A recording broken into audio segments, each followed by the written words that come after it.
கண்டுபிடிக்க முடியல. அல்லேலூயா. எல்லாம் வந்திருக்கிறார், இரண்டாம் வருகையில வந்திருக்கிறார் சொல்லலாம். அற்புத அடையாளங்கள் நடந்தது உண்மை. ஆனால் யாருக்கெல்லாம் ஒரு ஆணித்தரமா அவர் தான் புரியுதோ அத்தனை பேருக்கும் அவர் தான் நேரடியாக விலக்கி இருக்கிறார் இந்த காரியத்தை. அல்லேலூயா. வெறும் அற்புத அடையாளத்தினால மாத்திரம் நம்ம அவரை தேவன் சொல்ல வந்திருக்கிறான்னு சொல்ல. ஆமென் ஆமென். ரைட்டுங்களா? ஆனா அவர் சொல்றாரு நான் தான் அவருன்னு சொல்றாரு. சொன்ன பிறகுதான் அவனுக்கு புரிஞ்சுது. சரிங்களா? இப்ப நீங்க பைபிளை இப்படி பாருங்க. சமாரியா ஸ்திரீகிட்ட போய் என்ன சொல்றாரு? புருஷனை கூட்டிட்டு வான்னு சொல்றாரு. அப்புறம் இப்ப இருக்கிற எனக்கு புருஷன் இல்லை, உண்மையை சொன்னாய் அப்படின்னு சொல்லிட்டு என்ன சொல்றாரு? பேசியா ஒருவர் நான் கேள்விப்பட்டோம், நீ தீர்க்கதரிசி என்று காண்கிறேன், மேசியா வரும்போது இதெல்லாம் அறிவிப்பார் என்று அவர் நான் தான் சொல்றாரு. ஏங்க அவர் நான் தான் எங்கெல்லாம் சொல்றாரு கொஞ்சம் கவனிச்சு பாருங்க. அவரோட பேசுகிறவர் நான் தான். ஏன் அதுக்கு முன்னாடி அவர் தான் தீர்க்க தரிசனத்தை சொல்லி எல்லாத்தையும் வெளியரங்கமாக்குறாரு. அப்போ அவரை தெரியலையா? தெரியல. இதுவரை நீங்க கவனிச்சிருக்க மாட்டீங்க இந்த வசனங்களை. இப்ப கவனிங்க.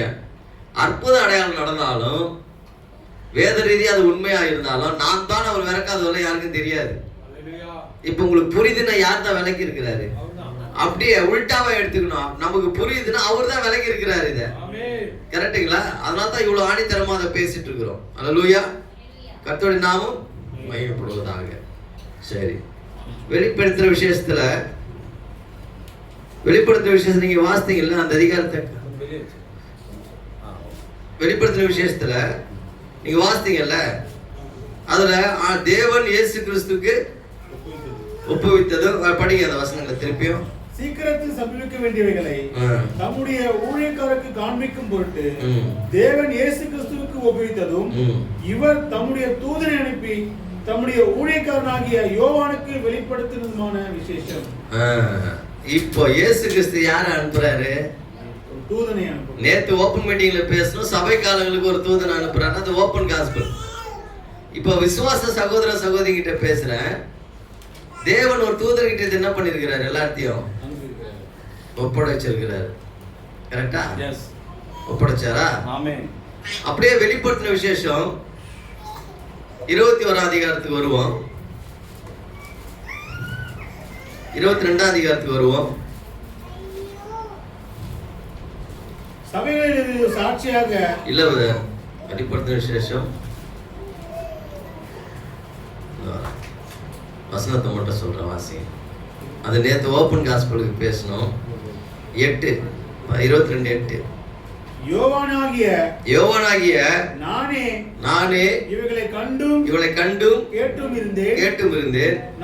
நான் கேட்டு கண்டபோது இவைகளை எனக்கு காண்பித்த தூதனை வணங்கும்படி அவன் பாதத்திலே விழுந்தேன். அதற்கு அவன் நீ இப்படி செய்யாதபடிக்கு பார், உன்னோடும் உன் சகோதரரோடும் தீர்க்கதரிசிகளோடும் இந்த புஸ்தகத்தின் வசனங்களை கைக்கொள்கிறவர்களோடும் நானும் ஒரு ஊழியக்காரன். தேவனை தொழுதுகொள் என்றான். தேவனை தொழுதுகொள்.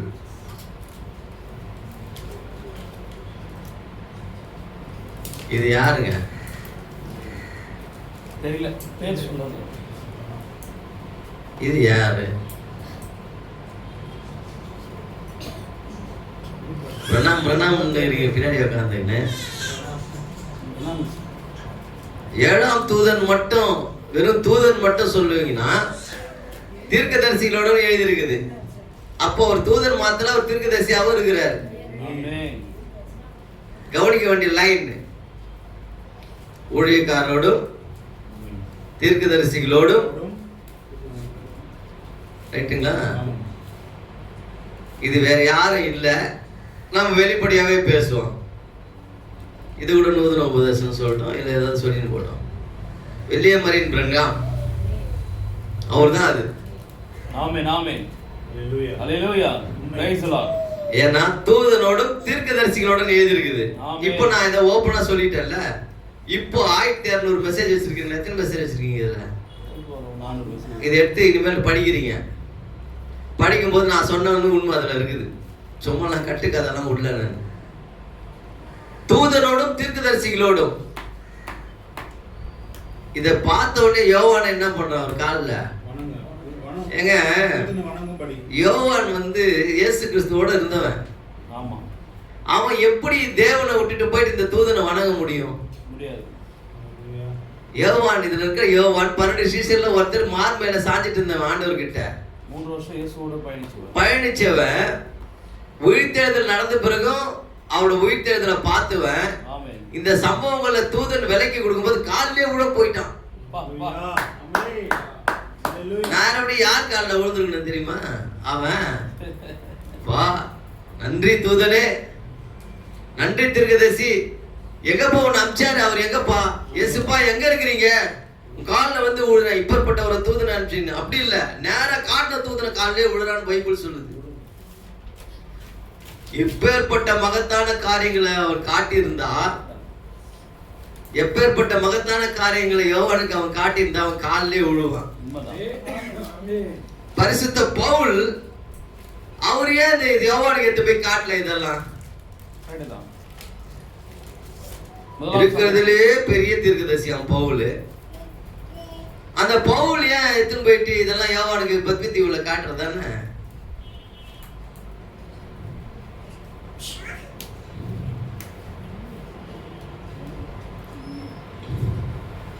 இருமா, அது போவாரு ஆச்சரிய இல்லைண்ணா.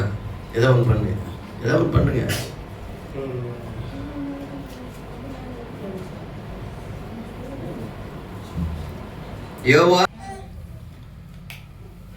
யோவானுக்கு காட்டும்போது காலிலே உழ போறான். நீங்க இந்த வசனத்தை எத்தனை பேர் எப்படி தியானிச்சிங்கன்னு தெரியல, படிச்சிங்கன்னு தெரியல, தியானிச்சிங்கன்னு தெரியல. ஏன்னா இவ்வளவு பெரிய மகத்தான ரகசியங்களை காட்டும்படி தேவன் இந்த தூதனை அனுப்புகிறார் சொல்லிட்டு காலிலே உழ போறான். அல்லேலூயா, அல்லேலூயா. தீர்க்கதரிசி பிரணாம் நான் கொஞ்சோண்டு செய்தி எடுத்துன்னு வந்து வரா. ஒரு பார்த்து இந்த பூமியில நீ அவரை பத்தி என்னன்னா பேசிக்கோ, பிரச்சனை கிடையாது. அங்கேயே இந்த யோவானுக்கு இந்த ஒரு தூதர் காட்டி இருக்கிறார் இந்த காரியத்தை. இது நீ யாருனாலும் சொல்லிக்கோ, எனக்கு பிரச்சனை கிடையாது. உங்களுக்கு என்ன புரியுது? பூமியில வந்து செய்தியை பெற்றுக்கல, அங்கே யோவானுக்கு இவர் காட்டி இருக்கிறார். ஒருவேளை நீங்க இவர் ஆண்டவராக இயேசு கிறிஸ்து என்கிட்ட சொல்வீங்கன்னா, அந்த தூதன் என்ன சொல்றான்? எப்பா, ஊழியக்காரர்களும் தீர்க்கதரிசியோட நானும் ஒருத்தன்பா, நீ தேவனை தொழுது கொள்ளுன்னு சொல்றான். அல்லேலூயா. யாரை தொழுதுக்கலாம்? தேவனை தொழுது கொள். காட் பிளஸ் யூ சொல்லல, காட் பிளஸ் யூ சொல்லல. நன்றி சகோதரனே, பிரணாம், நன்றி பிரணாம் கூட சொல்ல. இவன் சொன்னா பிரணகம், ஒருத்தர் சொல்றது பிரணகம், அவர் பேரு பிரணகம், பிரணகம், ஒருத்தர் பிராணம், ஒருத்தர் பிராணம். சகோதரி, அந்த தூதன் காட்டும் போது காலில் விழுந்து அது ஜீசஸ் தான் சொல்லுவாங்கன்னா, அவன் போய் தேவனை தொழுது கொள்ளுன்றான்ல. ஜீசஸ் தேவனை தொழுது கொள்ளுன்னு சொல்லுவாரா? ஜீசஸ் போய் தேவனை தொழுது கொள்ளுன்னு சொல்லுவாரா? அங்க அப்பதான் சிங்காசனம் போட்டு உட்காந்துக்கிறாரு, நான் குமாரப்பா அவரை போய் தொழுது கொள்ளலாம் சொல்லுவாரு? இல்லல்ல. எல்லாரும் என்ன அண்டர் எஸ்டிமேட் பண்றாங்க. பிரணாக்கு வந்து இங்க வந்து தான் எல்லாத்தையும், இதுக்கு முன்னாடி யோவானுக்கே காட்டுறாரு எல்லாத்தையுமே. இந்த காட்சியை கொஞ்சம் நினைச்சு பாருங்க, பரலோகத்துல எப்படி இருந்திருக்கும்னு சொல்லிட்டு. அல்லேலூயா. கவனிச்சு பாருங்க. அப்போ அவருக்கு யார் இந்த 7 முத்திரை திறந்து கொடுத்தது? இந்த செய்திகளை கட்சத்துல யார் அவருக்கு கத்து கொடுத்தது? யார் இதெல்லாம் பண்ணது? தானியேல் எழுதுவாரங்கள சொல்றாரு, ஏனோக்கு முதல் ஐயன் மீது சமயம் 2 செய்தியில படிச்சு பாருங்க. ஏனோக்கு முதல் இந்த 7வது சபை காலம் வரல, இப்போ வந்த தூதனை போல ஒரு தீர்க்கதரிசியும் வந்ததில்லைன்னு சொல்றார். தூதனும் வந்ததில்லைன்றார். எதுல இருந்து? ஆபிரகாம்ல இருந்து இல்ல, ஏனோக்கு முதல். இதெல்லாம் மெசேஜ் படிச்சீங்கன்னா தான் மத்தவங்க கேட்கும் போது யாரு பெரிய தீர்க்கதரிசின்னு தெரிய ஒரு மேஜர் ப்ராஃபிட். ஏனோக்கு முதல் ஒப்பிடுறாரு. முதல் வேதாகமம், 2வது வேதாகமம் கூர்நுனி கோபுரம். முதல் வேதாகமம் வானராசி, 2வது வேதாகமம் கூர்நுனி கோபுரம், 3வது வேதம் நம்ம கையில வச்சுக்கிறோம். வானராசியில தொடல, ஆனா ஏனோக்குன்னு பூமியில ஆரம்பிக்கிறார். ஏன் இதெல்லாம் மற்றவங்க பேசும்போது நம்ம திருப்பி சொல்லக்கூடிய கெப்பாசிட்டி இல்லைன்னா நீங்க அதிகமா செய்தியை கேட்டு நோட்ஸும் எடுக்கிறது இல்லை. சரிங்களா? அந்த நோட்ஸ் எடுக்கும்போது தான் நான் சொல்ற விஷயம் உனக்கு புரியும். ஏனோக்கு முதல் மென்ஷன் பண்றார். இதுல மெசேஜ்ல இல்லைன்னா எனக்கு கேளு. நான் ஐயன் விதுவா சமயம் சொல்லியிருக்கேன், தானியல் எழுதுவாருன்னு சொல்லியிருக்கேன். நீங்க போய் வீட்டுல என்ன பண்ணுங்க, 2 புக்கும் படிங்க. அதுல எதுல இருக்குதோ நீங்களே நோட் பண்ணி நோட்ஸ் எடுத்துங்க. அதான் ஈஸியா இருக்கும் உங்களுக்கு. நானே படிச்சுட்டு சொல்றது கொஞ்சம் ரொம்ப ஈஸியா போயிடுதுலம்மா அம்மா, அப்படிதானே? அப்போ நீங்க படிக்க ஆரம்பிக்கும் போது இப்படியா ஏனோக்கு முதல், ஆமா அதுல இருந்து இது வரணும்னு சொல்றாரு. அல்லேலூயா. ஆக இவ்வளவு பெரிய தீர்க்கதரிசி, கரெக்ட்டுங்களா? ஏன்னா யோவான் போய் காலில் விழுற அளவுக்கு இருக்குதுன்னு நீங்க பாத்துக்குங்க. ஏன்னா இதுவரையிலும் வெளியரங்கமான ரகசியத்தின் காரியத்தை எல்லாமே என்ன பண்றாரு, அந்த இடத்துல பேச வேண்டியதா இருக்குது. அவர் காட்டாரு எல்லாத்தையும். அதனால போய் காலில் விழ போயிட்டான் அவன். ரைட்டா? நானும் ஒரு அப்போஸ்தலன், நம்ம அப்போஸ்தலன் தானே, நம்ம ஏன் போய் இவர் காலில் விழணும் அவன் நினைக்கல. பாத்தீங்களா? ஐயோ பா, இப்படிப்பட்ட ஆளா நீ? அவன் அப்போஸ்தலங்க, 12 சிங்காசனத்துல உட்கார போறவன். இப்போ காட்டின அந்த தூதர் சிங்காசனத்துல உட்காருவாரா இல்லையா எனக்கு தெரியாது. ஆனா அவன் சிங்காசனத்துல 12 கோத்திரத்தை ஞான் தீர்க்க போறான், உட்கார போறாங்க. யாரு? யோவான் கூட. அவன் போய் இவர் காலில் விழ போறான். ஒரு ஜட்ஜா உட்கார போறோம், ஒரு அட்வொகேட் காலில் விழுந்தா எப்படி இருக்கும்? ஒரு ஜட்ஜி போய் எல்லாரும் அட்வொகேட் காலில் விழுறா எப்படி இருக்கும்? வேடிக்கையா இருக்கும்ல. சிங்காசனத்துல 12 சிங்காசனத்துல உட்கார போறது யோவான், 12 பேர்ல இவன் போய் இவர் காலில் விழ போறான். இவர் சிங்காசனத்தை உட்கார மாட்டார்.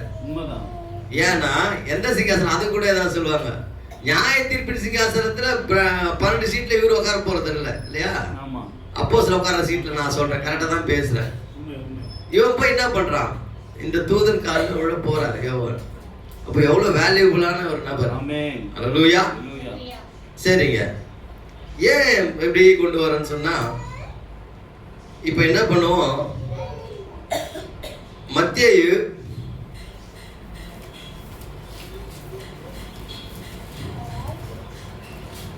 22 அதிகாரம் 31 வாசிங்க, 32 வாசிங்க. மத்தேயு எழுதின சுவிசேஷம், மேலும் மரித்தோர் உயிர்த்தெழுதலை பற்றி நான் ஆபிரகாமின் தேவனும் ஈசாக்கின் தேவனும் யாக்கோபின் தேவனுமாயிருக்கிறேன் என்று தேவனால் உங்களுக்கு உரைக்கப்பட்டிருக்கிறதை நீங்கள் விசுவாசிக்கவில்லையா? தேவன் மரித்தோருக்கு தேவனாயிராமல் ஜீவனுள்ளோருக்கும் தேவனாயிருக்கிறார் என்றார். ஜனங்கள் அதை கேட்டு அவருடைய போதகத்தை குறித்து ஆச்சரியப்பட்டார்கள். பாருங்க, இந்த 2 லைனை தான் அவர் பேசுறாரு. இப்ப நான் ஆபிரகாமின் தேவன் ஈசாக்கின் தேவனும் சொல்லிட்டு, நான் மரித்தோருக்கு தேவனா இல்லாமல் ஜீவனுள்ள தேவனா இருக்கிற சொன்ன உடனே அவன் உபதேசத்தை குறித்து ஆச்சரியப்படுறாங்க. ஏன்னா அவன் கண்ணெதிர்க்க ஒரு சம்பவம் நடந்திருக்கு, அவன் எல்லாம் கல்லறையில் இருக்கிறாங்க. அவன் ஆச்சரியப்படுறதுக்கு என்னங்க இருக்குது? கண்டிப்பா இருக்குது. ஏமா உங்க அப்பா கல்லறையில இருக்கிற நேரத்துல, ஏமா உங்க அப்பா ஜீவனுள்ள இருக்குன்னு சொல்லும் போது நீ என்னடா சொல்றாரு? எங்க அப்பா கல்லறையில இருக்கிறாரு, இவரும் ஜீவனுள்ள இருக்குன்னு சொல்றாரு, எப்படி சொன்னாரு? ஆச்சரியப்படுறான். பாருங்க, கல்லறையில இருக்கும் போது இவர் சர்வ சிருஷ்டிக்கு எஜமான் இருக்கிறதுனால அவன் ஜீவனோட இருக்கிறானா மரித்தோட இருக்கிறானா அவருக்கு தெரியுது. அல்லேலூயா. லாசர் கல்லறையில தான் சொல்றாருல, அவன் நித்திரையா இருக்கான், நித்திரையா எழுப்பில ஆண்டவர் சொல்றானுங்கல்ல. இவர் சிருஷ்டிகர்ன்றதுனால அவன் ஜீவனோட கல்லறையில இருக்கான்னு சொல்லிட்டு கல்லறையில இருந்து வெளியே வரதுக்கு முன்னாடியே சொல்றாரு. அந்த அவனை உண்டாக்குன தேவன் தான் சொல்றாரு. பாருங்க, கல்லறைக்குள்ள இருக்கிற நபரை பார்த்து சொல்றாரு, நான் ஆபிரகாமின் தேவனும் ஈசாக்கின் தேவனும் கேள்விப்பட்டிருப்பீர்கள், அவர் மரித்தோருக்கு தேவனாயிராமல் ஜீவனுள்ளோருக்கு தேவனாயிருக்கிறார். அவன் 3 பேரை சொல்லி ஜீவனுள்ளோர்னு சொல்றாரு. அல்லேலூயா. எங்க பார்த்து சொல்றாரு? கல்லறைக்குள்ள இருக்கும் போது, திறக்கப்படல. எப்படி பாவங்களை மன்னிக்கிறதுக்கு மனுஷகுமாரனுக்கு அதிகாரம் உயிரோடு இருக்கும் போது, ரத்தம் சிந்தத்துக்கு முன்னாடி அதிகாரம் இருக்குதோ, இவன் மரித்தோரின் உயிர்த்தெழுதல் எழுவதுக்கு முன்னாடியே சொல்றாரு, அவன் ஜீவனுள்ளவரான்னு சொல்றாரு. அதான் ஆச்சரியப்படுறான் அவரோட உபதேசத்தை குறித்து. எப்படா இதை சொல்றாரு? ஆச்சரியமான விஷயம் தானே. இப்ப நம்ப மாட்டேன்னா இந்த சரி கல்லறையில இருக்கிறவங்க பார்த்தே ஜீவன் உள்ளவன் சொல்லுவாங்க. ஜீவனோட இருக்கிறவங்க நம்மள பார்த்து என்ன சொல்லுவாரு? அல்லேலூயா. அந்த காலையில மரித்தவனை பார்த்து ஜீவன் உள்ள, ஏன்னா அவருக்கு தெரியும் யார் ஜீவன் உள்ளவன் யார் ஜீவன் இல்லாதவன் தெரியும் அவருக்கு. அல்லேலூயா. அவர் மரித்தவருக்கு ஒரு நாள் தேவன் இல்ல, மரித்தோரை அடக்கம் பண்ணட்டும் சொல்லிட்டு கைட்டி விடுறாரு எப்பவுமே. அவர் ஜீவனுள்ளவருக்கு தான் தேவன். பழைய ஏற்பாட்டுல நிறைய பரிசுத்தவான்கள் இருக்கிறாங்க. இவங்க 3 பேரை பத்தி என்ன சொல்றாரு? இவர் ஜீவனுள்ளவர்கள் சொல்றாரு. அல்லேலூயா. ரைட். ஜீவனுள்ளவர். ரைட்டா? பிரியமானவர்களே, இந்த மீட்பின் புஸ்தகத்தை தேவன் வாங்கும்போது அங்க யோபு இருந்தாராம், மோசே இருந்திருக்கிறாரு, எலியா இருந்திருக்கிறாரு. யாரும் அந்த புஸ்தகத்தை வாங்கவும் பார்க்கறது கூட தகுதி இல்லையா. எப்ப ஏறி போனாங்க? அங்க மோசே அங்கதான் இருந்துக்கிறாரு, எலியா அங்க இருந்துக்கிறாரு, யோபு அங்க இருந்திருக்கிறாரு. இவங்கெல்லாம் பழைய ஏற்பாட்டு பரிசுத்தவான்கள் இல்ல. நம்ம சபை தெளிவாகணும். இந்த பழைய ஏற்பாட்டு பரிசுத்தவான்கள் ஆண்டவர் உயிரோடு இருக்கும்போது இவங்களாம் உயிரோடு எழுந்து போயிட்டாங்க. கரெக்டா? கூட அப்போஸ்தலர் நின்று இருந்தாங்க. இப்போ இவங்க எப்போ உயிரோட இருந்தாங்க? காரணம் இல்லாம பேசல. ஏன்னா இந்த மீட்டிங் கூப்பிட்ட இவ்வளவு நாள்ல நைட்டு 1:30 மணிக்கு போனார் இவரு. 1:15 1 மணியும். நான் 2:30 மணிக்கு படுத்தேன். 7:30 மணிக்கெல்லாம் போனை செய்துட்டாங்க. அங்கிருந்து பால் சர்ச்சில் இருந்து எங்க தூங்க விட்டாங்க. இதெல்லாம் தெரிஞ்சுதான் முன்னாடியே மெசேஜ் எடுத்துன்னு வர்றது. நைட் எடுக்கிற மெசேஜோ அப்போ உட்காந்து எடுக்கிற மெசேஜோ இல்லை. இதெல்லாம் பிரியமானவர்களே, உங்களை இந்த கால நேரத்தில் தெளிவுபடுத்துறேன். புதிய ஏற்பாட்டில் ஆண்டவராக இயேசு கிறிஸ்து உயிரோடு இருக்கும்போது ஏறி போகும்போது பழைய ஏற்பாட்டு பரிசுத்தவான்கள் என்ன பண்ணாங்க?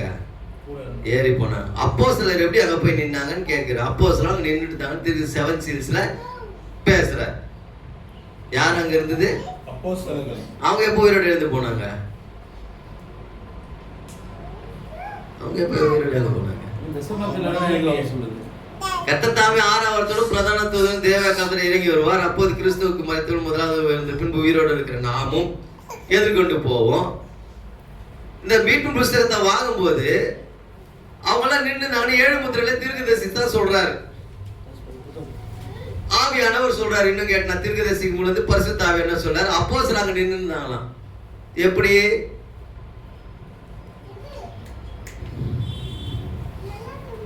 எப்படிப்பா?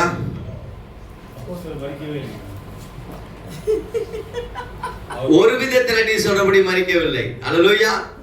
எந்த விதத்துல மறிக்கல சொல்ல முடியுமா? அப்போஸ்தலர் மறிக்கவில்லை. எந்த விதத்துல அவங்க மறிக்கல? சரீரபூரண மரணத்தை சொல்றீங்களா ஆவிக்குரிய மரணத்தை சொல்றீங்களா? சரீரபூரண அப்போஸ்தலர் மறிக்கலையா?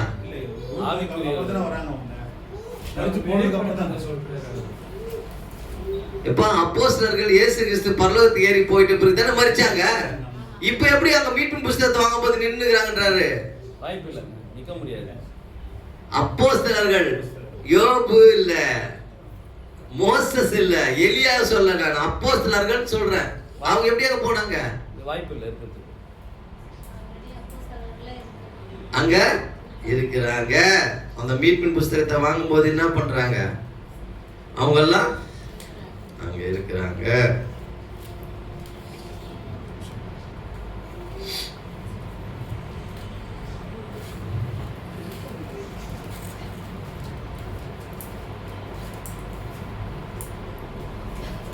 ஒரு நிமிஷம்.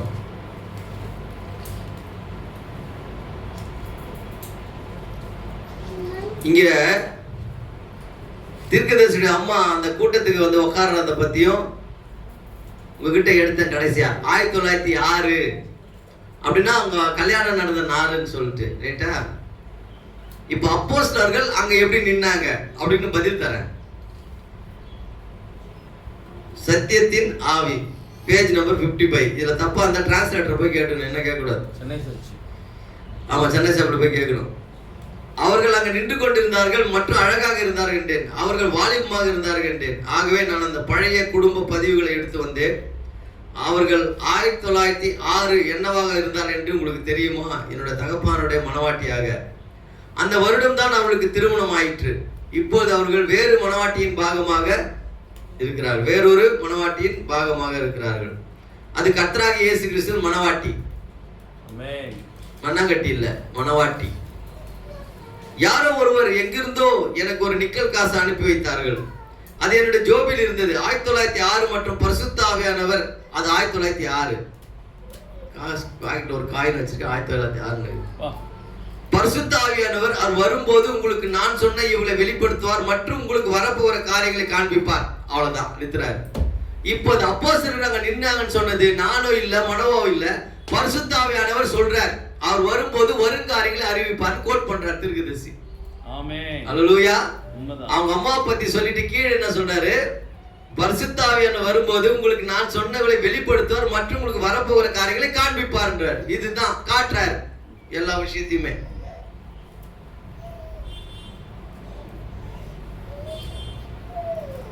சகோதரிகளே, பரிசுத்த ஆவியானவர் காண்பித்தது போல இந்த தரிசனங்கள் யாவும் பரிபூர்ணமாக சரியாக இருக்கிறதுன்னு சொல்றாரு. அல்லேலூயா.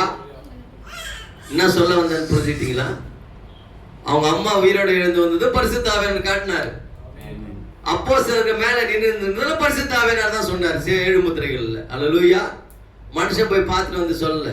யார் தான் சொன்னார்? அப்போஸ்தலர் நின்று இருந்தாங்கன்னு பரிசுத்த ஆவியானவர் தான் சொன்னார். ஆக தரிசனங்கள் எல்லாமே பரிபூர்ணமாக இருக்குதுன்னு சொல்றாரு. ஐயன்மீர் இதுவா சமயம் என்ற செய்தியில 6 சொப்பனங்கள் ஒரு தரிசனம்ன்றாரு. என்னங்க?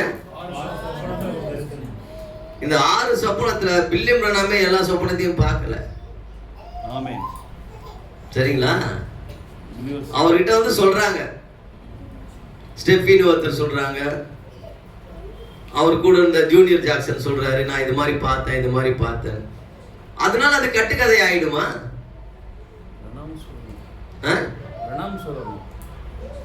நம்ம சகோதரன் கோயம்புத்தூர் ராஜா அவர்கள் அவருடைய யூடியூப்ல பேசும்போது நம்ம சொன்ன ஒரு காரியத்தை எடுத்து அவர் என்ன விளக்கம் கொடுக்குறாருன்னா, யாரோ ஒரு சகோதரி பார்த்ததை சொன்னார், பிரணாம் பார்க்கல அப்படின்னு சொல்றாரு. அப்படின்னா ஐயன்மீர் இதுவா சமயம் 6 சொப்பனங்களை பிரணாம் பார்க்கலையே, கட்டுக்கதையா? கட்டுக்கதையா? எனக்கு அந்த சகோதரரை பத்தி எதுவும் தெரியாது அதிகமா. அவர் கோயம்புத்தூர் ராஜா அங்க ஊழியர் செய்யறாரு போல இருக்குது.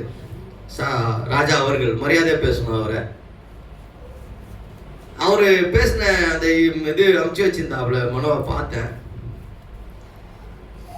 சகோதரன் எட்வர்ட் அப்படின்னு பாஸ்டர் எட்வர்ட் நாங்க கூப்பிடுறோம். அவர் சாதாரணமாக என்ன சொல்றாரு? எட்வர்டு அப்படின்றாரு.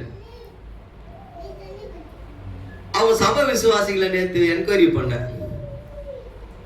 நான் 93 இருந்து 98 வெளியே வந்துட்டேன். என்ன என்கொயரி பண்ண தெரியுமா? பிரதர் எட்வர்ட், நான் வந்துட்டு பிறகு நான் வர என்ன பேசுறேன்னு தெரியும். நான் வந்து பிறகு பிரணாம கர்த்தராகிய இயேசு கிறிஸ்து என்னைக்காவது பிரசங்கம் பண்ணாருன்னு கேட்டேன். நேத்து வரையிலும் அவங்க சபையை விட்டு நின்ன யாருமே அவர் அது மாதிரி பிரசங்கம் பண்ணதில்ல, பண்ண போறதில்லைன்னு சொன்னாங்க. அல்லேலூயா. ஆனா கோயம்புத்தூர் ராஜா எங்க பக்கத்து வீட்டுல இருந்து பார்த்த மாதிரி பேசியிருக்கிறார். சகோதரர் எட்வர்ட் வந்து கிறிஸ்து பிரணாம உபதேசத்துல இருந்தாருன்ட்டு. அவர் கூட டிராவல் பண்ணதும் இல்ல. சரிங்களா? அதுகிட்ட விசாரிக்காமலே இதை என்ன பண்ணிட்டார்? யூடியூப்ல பேசிட்டார். ஃபர்ஸ்ட் விஷயம். ஏன்னா இந்திய தேசத்துல அவருக்கு பேச்சு உரிமை இருக்குது. அவரு எட்வர்ட் வந்து வேற உபதேசத்துல இருந்தாருன்னு கூட எலியான்னு சொன்னீங்கன்னு கூட இவர் சொல்லலாம். ஏன்னா அவருடைய யூடியூப். ஆனா எட்வர்டுன்னு பேசுறாரு பாத்தீங்களா? ஏறக்குறைய அவருக்கு ஒரு 65 இருந்து 67 வயசு இருக்கும். அப்புறம் ராஜாக்கு என்ன வயசுன்னு தெரியாது எனக்கு சரியா. அவர் எட்வர்டுன்னு பேசுறாரு. ஆனா இவர் என்ன சொல்றாரு? நம்ம சகோதரத்துல வந்து மரியாதை வேணும், நம்ம எரிச்சல் அடையக்கூடாது, இப்படி எல்லாம் பேசுறாரு. ஆனா இவருக்கு மரியாதை ஏன் தெரியாத போச்சுன்னு தெரியல. ஒண்ணு.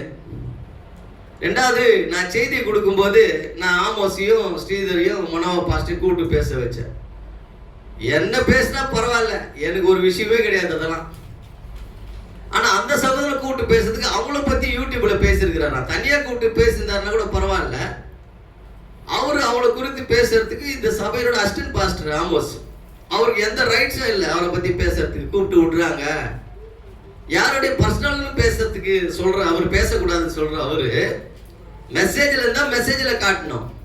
இந்த சகோதரன்லாம் கூப்பிட்டு பேசுறதெல்லாம் அவர் பேசுறதுக்கு எந்த என்னது இல்லைங்க, உரிமை இருக்குது. எப்படின்னா அவர் சொந்த யூடியூப் அது. சரிங்களா?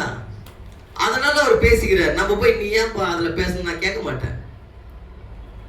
ஆனா மரியாதை பத்தி பேசுறவரு அடுத்தது பேசுறாரு. மனோவா வந்து மெல்கி சர்ச்சில் இருந்து வந்தாரு, அங்கிருந்து டேனி சர்ச்சுக்கு போனாரு. இதெல்லாம் டாக்டரினா? இது பர்சனலா டாக்டரினா? அவர் செய்தியில தப்புனா செய்தியில எதிர்த்து எடுத்து பேசிட்டு கூட அவர் பேசுறதுக்கு பரவாயில்ல. ஏன்னா இதுவும் அவர் யூடியூபுக்கு, அதனால பேசுறாரு. மனோவா வந்து மெல்கிஸ் எங்க வந்தாரு, நீ அங்க போய் பேசிப்பார் தெரியும். ஏன்னா இப்படியெல்லாம் பேசுறாப்ல அவரு. சரி, இது பரவாயில்லங்க. இந்த தலையை பத்தி நான் பேசின பாத்தீங்களா, மேகஸ்தம்பம், அதுக்கு ஒரு உதாரணம் கொடுத்துருக்கிறாரு. ஒரு ஹாஸ்பிட்டல் போனாராம், ஒரு நாய் தலையை ஆபரேஷன் பண்ணி வச்சிருந்தாங்க, அதுல புழு எல்லாம் இருந்துதான். தலையில ஒன்னா புழு ஒன்றும் போகுமா, மனவாட்டி எல்லாம் போக மாட்டாங்க. அவர் உதாரணம் பேசிருக்கிறாரு. இது இந்த தலையில என்ன போகுமா, புழு ஒன்னா போகுமா, ஆனா மனவாட்டி போக மாட்டா அப்படின்னு சொல்றாரு. அதுவும் அவர் யூடியூப்ன்றது அவர் பேசுறதுக்கு அந்த உரிமை இருக்குது. எங்களுக்கும் ஒரு ஆண்டவராக இயேசு கிறிஸ்து தலையா இருக்குது, மனவாட்டிக்கு. அல்லேலூயா. அவரு அதுக்கு முந்தின ஒரு பிரசங்கத்துல சொல்றார், தாவீது சொல்றான் சங்கீதம் 22, நானும் ஒரு புழு அப்படின்னு சொல்றான். ஆனா அது தாவீது இல்ல, அதுக்குள்ள இந்த கிறிஸ்து சொன்னாரா நான் ஒரு புழுன்னு சொல்லிட்டு. நான் புதிய ஏற்பாட்டுல இயேசு கிறிஸ்து எங்குமே தாவீது பேசி இருக்கிறாரு, ஆனா தன்னை புழுன்னு தாவீது சொன்னான்னு அவர் சொல்லல. இதுவும் அவர் பேசுறாரு, அவர் யூடியூப். இதுல புழுதான் ஒன்னா போகுமா, மனவாட்டி போக மாட்டாலாம். இது தேவனுடைய முகம் நாங்க விசுவாசிக்கிறோம். அல்லேலூயா. நான் விசுவாசிக்கிறேங்க, தேவனுடைய முகம் விசுவாசிக்கிறோம். அதுல புழு ஒன்னும் போன்ற அவர் சொந்த உரிமை அதை பேசுறதுக்கு, நம்மளுக்கு ஒன்றும் அதை கேட்கறதுக்கு இல்லை. அவர் யூடியூப்ல நான் கூட எதனா பேசலாம். என்ன பொறுத்தவரை மனாட்டி போவ நாங்க விசுவாசிக்கிறோம். இதை கேட்டா கேட்கலாம், கேட்காம விட்டுட்டு போயிடலாம். தாவீது சொல்றான் மனிதன் ஒரு புழுவாய் ஒப்பிட்டு பேசலான்னு சொல்றான். சங்கீதம் 22:6 நானும் ஒரு புழு. அப்படியாவது வச்சுக்கிறோம், நாங்க புழுவாவே உள்ள போய்கிறோன்றோம். சங்கீதம் 22:6 வாசி.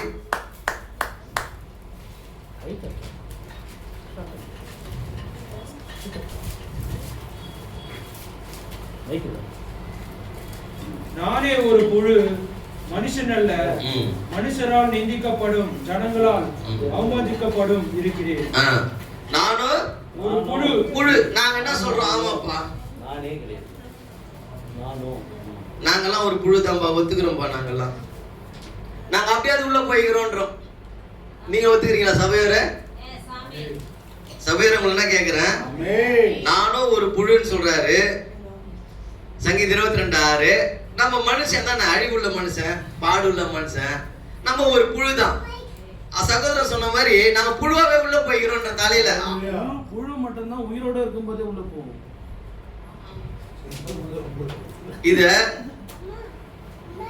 இந்த படத்தை பாத்தியம்மா? இதுல கண்ணு மூக்கு இருக்கிற மாதிரி ஏதாவது தெரியுதா இந்த படத்துல?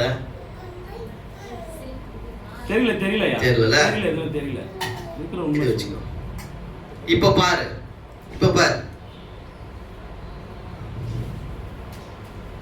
Black and white இது.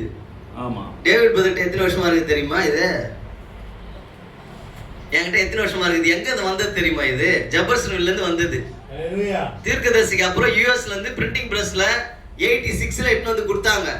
அதுல இருந்து இது வரல வச்சிருக்கிறேன் நான் இந்த போட்டோவை. இதுல பாருங்க, Black and whiteல ரெண்டு கண்ணு தெரியும், மூக்கு எல்லாமே தெரியும். Black and whiteல. ஏங்க இத நான் காப்பி அடிக்கலங்க. ஜெபர்சன்வில்ல இருந்து எஸ்சி ஜேக்கப் கிட்ட கொடுத்து வந்து அந்த பிரஸ்ல நான் வர்க் பண்ணதால அப்பயே இத்தனை வருஷமா எடுத்து வச்சிருக்கிறேன் பைபிள்ல. ஆனா தான் இவ்வளவு பழைய கோலமாகுது. இத பாருங்க. ஆமென். ஹalleluya. சும்மாலாம் பேசிட கூடாது. தாவீது சொல்ற நானும் ஒரு புழு, நாங்க புழுவாவே உள்ள போய்கிறோம்பா. ஹalleluya. நீங்க மரித்து 72 மணி நேரத்துக்கு அப்புறம் புழு வெளியில இருந்து வராது. திருக்க சொல்லிக்கிற உனக்குள்ளே இருக்குதுன்றாரு. ஹalleluya. நாங்களும் ஒரு புழு. உண்மைதான். புதிய ஏற்பாட்டு ஆண்டவராக இயேசு கிறிஸ்து தாவீது தன்னை பத்தி என்ன சொன்னான்னு சொல்லி இருக்கிற ரெக்கார்ட்ல இருக்குது. ரைட்டா? இருக்குதா? மத்தேயு அதே 22 அதிகாரம் அதற்கு 43, 44, 45, 46 படிங்க. அதற்கு அவர் அப்படியானால் தாவீது பரிசுத்தாவினாலே அவரை ஆண்டவர் என்று சொல்லியிருக்கிறது எப்படி? நான் உம்முடைய சத்துருக்களை உமக்கு பாதபடியாக்கி போடும் வரைக்கும் நீர் என்னுடைய வலது பரிசத்தில் உட்காரும் என்று கர்த்தர் என் ஆண்டவரோடு சொன்னார் என்று சொல்லியிருக்கிறானே. தாவீது அவரை ஆண்டவர் என்று சொல்லியிருக்க அவனுக்கு அவர் குமாரனாய் இருப்பது எப்படி? இதுதான் ஜீசஸ் சொன்ன ஸ்டேட்மெண்ட். தாவீது பரிசுத்தாவினால இயேசுவை என்னன்னு சொல்லியிருக்கான்? ஆண்டவரே என்று சொல்லியிருக்கான். அப்படி எப்படி இப்ப அவருக்கு குமாரன் அவர் இருப்பார்னு கேட்கிறார் ஜீசஸ். எப்படி பார்த்தீங்களா கேள்வி? நீ தாவீதின் குமாரன் சொல்றிய, தாவீது அவர் ஆண்டவர் தானே சொன்னா, தாவீது பரிசுத்தாவினால அவர் ஆண்டவர் என்று சொல்லியிருக்க அவர் எப்படி அவருக்கு குமாரனா மாறுவாருன்னு கேட்கிறார். எப்படிப்பட்ட கேள்வி பத்தியா? லாக் பண்றாரு அந்த இடத்துல சொல்லி. இந்த பழைய ஏற்பாட்டுல தாவீது சொன்ன நானும் ஒரு புழுன்ற வசனம் ஆண்டவராக இயேசு கிறிஸ்துக்கு தெரியாதா? எப்பா தம்பி, என்ன தாவீது புழுன்னு தான் சொன்னான்னு சொல்லியிருக்கணும். அப்படி சொல்ல, தாவீது பரிசுத்தாவினால் ஒரு ஆண்டவர் என்று சொல்லியிருக்க அவர் எப்படி தாவீதுக்கு குமாரனா இருப்பார்னு கேள்வி கேட்கிறாரு. அல்லேலூயா. தாவீது பரிசுத்தாவினால் ஆண்டவர் தான் சொல்லியிருக்கிறான். அல்லேலூயா. அதனால சகோதரனுக்கு பேசுற உரிமை இருக்குது. அவர் எல்லாமே பேசுறாரு. அவர் ரொம்ப மரியாதை தெரிஞ்சவர். அதனால தான் தன்னோட வயசுல பெரியவங்களெல்லாம் எட்வர்டு, ரூபனு, டேவிட்டு இப்படி பேசிட்டு இருக்கிறாரு. ரொம்ப ரெஸ்பெக்ட் தெரிஞ்சவர் அவர் கோயம்புத்தூர்ல. ஆமா, உண்மையா மரியாதை தெரிஞ்சவருங்க. பேரிட்டு தானே பேசுறேன், அதுல ஒன்றும் தப்பு இல்லையே. நம்மளது ராஜா அவர்கள்ன்றோம்ல, ரெஸ்பெக்டா. நமக்கு மரியாதை தெரியாதவங்க நம்மலாம். மெசேஜ்னா மெசேஜ்ல பதில் கொடுக்கணும். யார் எங்கிருந்து வந்தாங்க, எங்கிருந்து பண்ணாங்க, எது பண்ணாங்க. டானி சர்ச்சுக்கு போனார், அங்கிருந்து இங்கே வந்தாரு. ஒரு உதவி ஊழி பாஸ்டர் ஆமோஸ் வந்து பேச வச்சு அதுக்கு ஒரு கிண்டலான பேச்சு. போன வாரம் பாண்டிச்சேரியில் பிரசங்கம் பண்ணேன். இந்த சண்டே சிஎஸ்சி சர்ச்சில் இருந்திருக்கணும். அடுத்த வாரம் திருவிழாங்கடை சர்ச்சில் இருப்பேன். ஈவினிங் பல்லாவரம் சர்ச்சுக்கு பேசுறேன். இத்தனை சபைக்கு நான் போயிட்டு வரேன். ஒரு ரூம்ல வச்சுக்கின்னு வெறும் இந்த மனோவா வைக்கிற யூடியூபுக்காக நான் இந்த சபைக்கு வரல. இவரெல்லாம் குழந்தை எனக்கு. அவராது இங்கே தான் பேசினுக்கிறார். நான் இத்தனை சபைக்கு பிரசங்கம் பண்ணிட்டு வந்துருக்கிறேன். கரெக்டா? பாஸ்டர் எட்வர்டையோ சென்னை சபையிலையோ இங்க சென்னையில் இருக்கிற ஒரு 5 பாஸ்டர் கூப்பிட்டு டேவிட் பிரண்ணாம கர்த்தராகிய இயேசு கிறிஸ்து அப்படின்னு சொன்னான்னு யாராவது ஒருத்தர் சொல்லுங்க பார்க்கலாம். நான் பாஸ்டர்ஸ் சொல்றேன், குழந்தைங்களெல்லாம் சொல்லாத. என் லெவலுக்கு ஐசகோசன் மாதிரியோ, வல்சரவாக்கம் சாமுவேலியோ, தங்கமணி பல்லாவரம் பெரிய ரெக்கார்டு வச்சுருக்கிறவர் அவர் தான். என் டைம்ல ஒரு ரெக்கார்டு ஒன்று வச்சுருக்கிறார் எல்லாரும் பத்தியும். அவரையோ பாஸ்டர் எட்வர்டு உயிரோடு இருக்கிறாரு. அவர் எங்க இருக்கிறாரே தெரியலையா யாருக்கு? ராஜா பிரதர் சொல்றாரு அந்த யூடியூப்ல. அவர் பட்டாரம் அதே பிரகாஷ் நகர்ல இருக்கிறார். நம்பர் 20 வீட்டு நம்பரு. சந்தேகம் தான் போய் கேளுங்க. பிரணாம நீங்க கர்த்தராகிய இயேசு கிறிஸ்துன்னு சொன்னீங்களான்னு. இதுவரையில என்கிட்ட பேசிட்டு இருக்கிற நபர்னு சொல்றேன், பேசுறாரு. நான் இதுவரையில கேள்விப்பட்டது இல்லை. சரிங்களா? பிரணாம சிஎஸ்ல வந்த நான் இந்த செய்திக்கு வர்றதுக்கு முன்னாடியே அவர் தான் என்னுடைய தேவன் எனக்கு தெரியும். இவர் எதை சொல்லித்தராரு பழகுது. இயேசு கிறிஸ்து தான் தேவன் இல்லை நாங்க சொல்ற மாதிரி நினைச்சுக்கிறாரு பழகுது. ஸ்தாபனத்துல இருக்கிறது வெறித்தனமா ஆண்டவர் இயேசு கிறிஸ்து தேவனா ஏத்துக்கணும். அன்னைக்கு பிரணாமே தெரியாது, புரியுதுங்களா? அவரை ஏத்துக்கிட்டு அவர் கொடுத்த செய்தியை கொண்டு வந்தவர் இவரை பத்தி பேசுறேன். நான் உங்களுக்கு தெளிவுபடுத்துறேன் எல்லாத்தையுமே. சிஎஸ்ல இருக்கும் போது எங்களுக்கு திருத்து உபதேசம் எனக்கு தெரியாது. எனக்கு உண்மையாவே தெரியாது. ஆண்டவராக இயேசு கிறிஸ்து தேவன் அவ்வளவுதான் தெரியும்.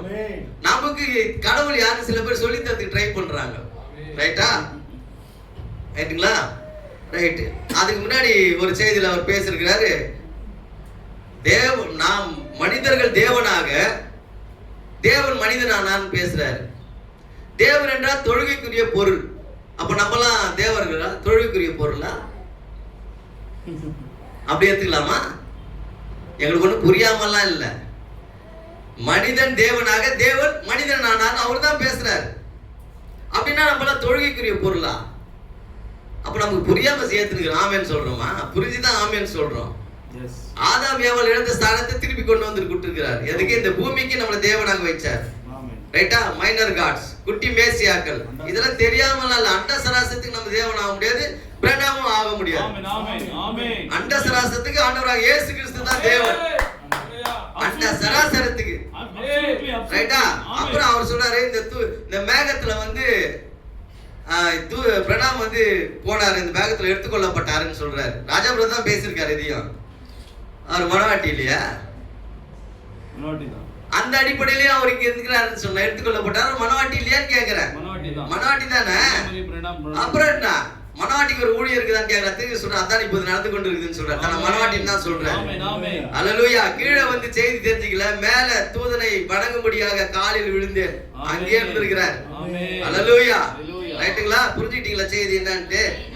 தாவீது பரிசுத்த ஆவியானவரால் அவர் ஆண்டவர்னு சொல்லி இருக்கிறான். கர்த்தர் உங்களுடைய சத்துருக்கள் பாதபடி ஆக்கப்படுவது, கர்த்தர் ஆண்டவர் உங்களுடைய பாதத்துல உட்காருன்னு சொன்னார்ன்றதை எடுத்து வசனத்தையே வாசிக்கிறோம். நம்ம புழுன்னு சொல்ல பரவாயில்ல, நாங்க புழுவா இருந்துக்கிறோன்ற நாங்க அந்த தலையில. அல்லேலூயா. கரெக்டுங்களா? ரைட். இப்போ நமக்கு இந்த காரியம் எல்லாம் சத்திய ஆவியானவர் வரும்போது சகல சத்தியத்துக்குள்ள நம்மள என்ன பண்ணிட்டு இருக்காருங்க? அவரை வழி நடத்திட்டு இருக்கிறாரு.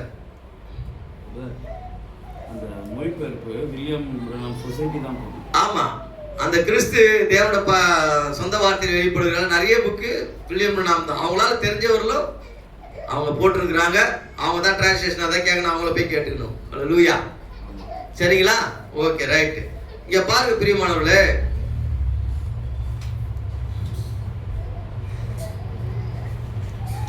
இது நம்ம சொந்த சபைங்க. இந்த சத்தியத்தின் ஆவியில வாசிக்கிறேன்.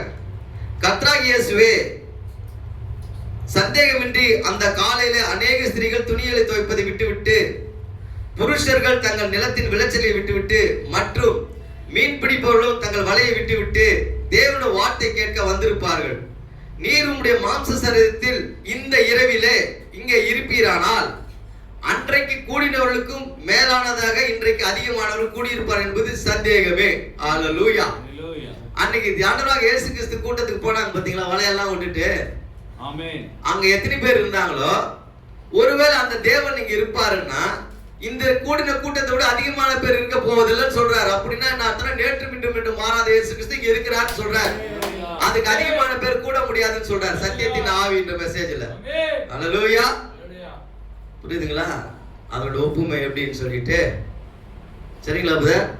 யார் எதனா பேசிட்டு போட்டோம் புதர், நம்ம சத்தியத்தை அறிவிக்கும்படிதான் அழைக்கப்பட்டிருக்கோம். நம்ம வேலைன்னா இதுல என்ன இருக்குதோ, இதுல இருக்கிறத நாங்க வாசித்து காட்டுவோம். நீ முடியலன்னா போயிட்டு அங்க என்ன பண்ணோம் கேட்டுக்கலாம். சரிங்களா? உங்களுக்கு புரிஞ்சிருக்கும்னு நினைக்கிறேன் நான் சொல்ல வந்தேன்னு சொல்லிட்டு. சரிங்க. இப்போ ஆதியாகமத்துல 20ஆம் அதிகாரம், அங்க ஆபிரகாமுக்கு முன்னாடி நின்னது எத்தனை கேரக்டர் உள்ள நபர் அங்க நின்னாரு, இல்ல பேர் உள்ள நபர்? மம்ரேயின் சமபூமியில ஆபிரகாம் சந்தித்தார்ல, அவருக்கு என்னென்ன பேர் நீங்க கொடுக்குறீங்க? தூதன், அப்புறம் ஏலோகிம், அப்புறம் மனுஷகுமாரன், அப்புறம் ஆண்டவர், அப்புறம் அப்புறங்க வேற என்ன பேர் கொடுக்கலாம்? கர்த்தர், அப்புறம் அப்புறம் சொல்லுங்க. நம்ம சபை தானே? 12:30 முடிச்சலாம், கவலைப்படாதீங்க. கிறிஸ்து, அப்புறம் ஏமா பைபிள் ரீடிங் பண்ணி ஏதாவது ஒன்று சொல்லாமா? ஆபிரகாம் முன்னாடி போய் நின்னாரு ஏலோகிம், அவருக்கு நிறைய பேர்கள் இருக்குது. அதுல நீங்க என்னென்ன பேர் தரீங்கன்னு நான் கேட்க வரேன். தேவன், தேவன், அப்புறம் கர்த்தர், கிறிஸ்து, ஏலோகிம், அப்புறம்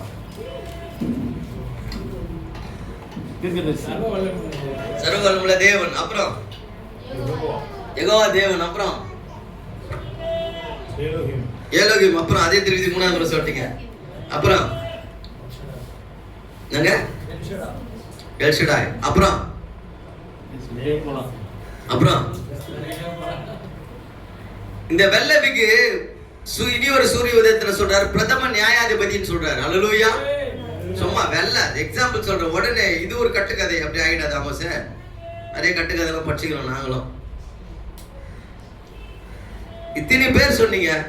இந்த வெள்ளை பிக்கு வந்து நிக்கும் போது இது ஒரு சூரிய மெசேஜ்ல சொல்றாரு தீர்க்கதரிசி.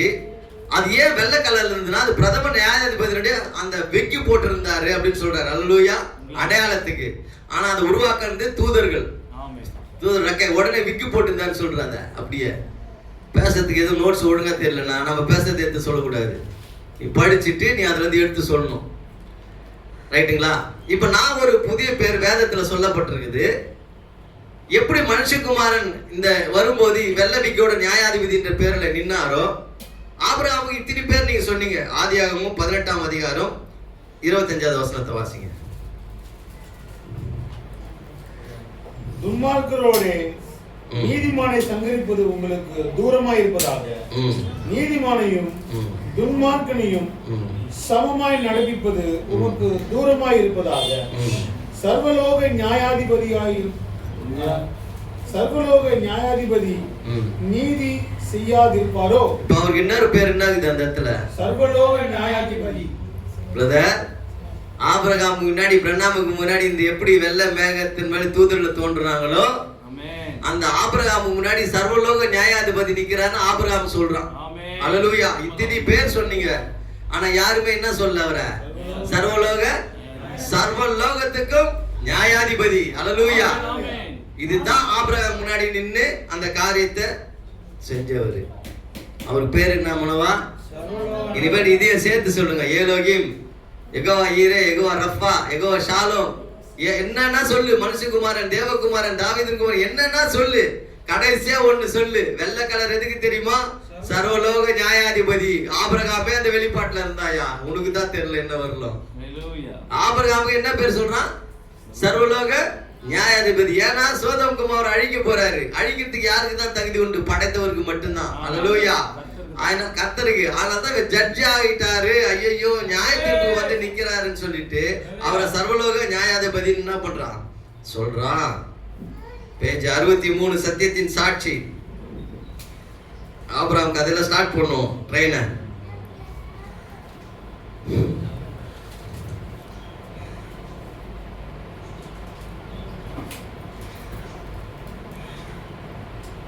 ஏலோகிம் 63வது பேஜ்ல வானத்தையும் பூமியும் சிருஷ்டித்த அந்த மகத்தான சிருஷ்டிகர் அவர் எதை காண்பிக்கிறார்? அவர் மனித சரீரத்தில் அங்கே நின்றார் மற்றும் கன்றுக்குட்டியின் மாம்சத்தை உண்டார், பசும்பாலை குடித்தார்.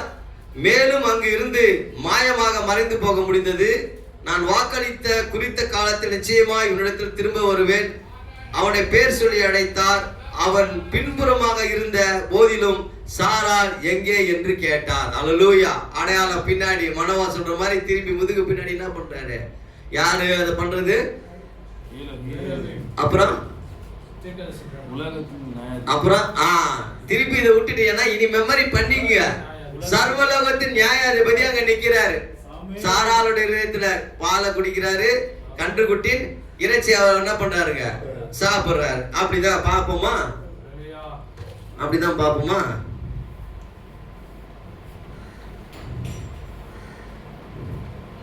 ஆபிரகாம் முன்னாடி இருக்கும்போது என்னங்க பண்ணாரு? கன்றுக்குட்டியினுடைய இறைச்சியை தின்னு பாலை குடிச்சாரு. ரைட். 874 கேள்வி பதில்கள் 7 சீல்ஸ்ல. இதுல ஏதாவது சந்தேகம் தான் டிரான்ஸ்லேட்டர் போய் கேட்டுங்க. பரிசுத்த ஆவி என்னில் இருக்கும் விதமாகவே இயேசுவும் பிதாவும் ஒரே ஆளா இருந்தார்கள். இந்த உலகத்துல யாருமே இந்த ஸ்டேட்மெண்ட்டை சொல்லவே முடியாது, சொன்னதும் இல்லை எங்களை தவிர. பரிசுத்த ஆவியானவர் என்னில் இருக்கும் விதமாகவே, வில்லியம் மரியன் பிரணாமாக அந்த எலியா சொல்றாரு, பரிசுத்த ஆவியானவர் என்னில் இருக்கும் விதமாகவே இயேசுவும் பிதாவும் ஒரே ஆளா இருந்தார்கள். நான் பிரசங்கப்பத்தை நீங்க பார்த்து கொண்டிருக்கிறீர்கள், ஆனால் அது நான் அல்ல. கவனிச்சிருக்கீங்களா? எழுதுறவங்க பிரசங்கிப்பதை பார்த்துக்கிறீங்க, அது நான் அல்ல. தேவனோட வார்த்தைன்னு சொல்ல, அது நான் அல்லன்றாரு. புரிஞ்சுக்கணும். கீழே ஒரு வார்த்தையை பேசி உங்களுக்கு தெரியும் ஒரு மிருகத்தை வரவழைத்து கூடியது நான் அல்ல.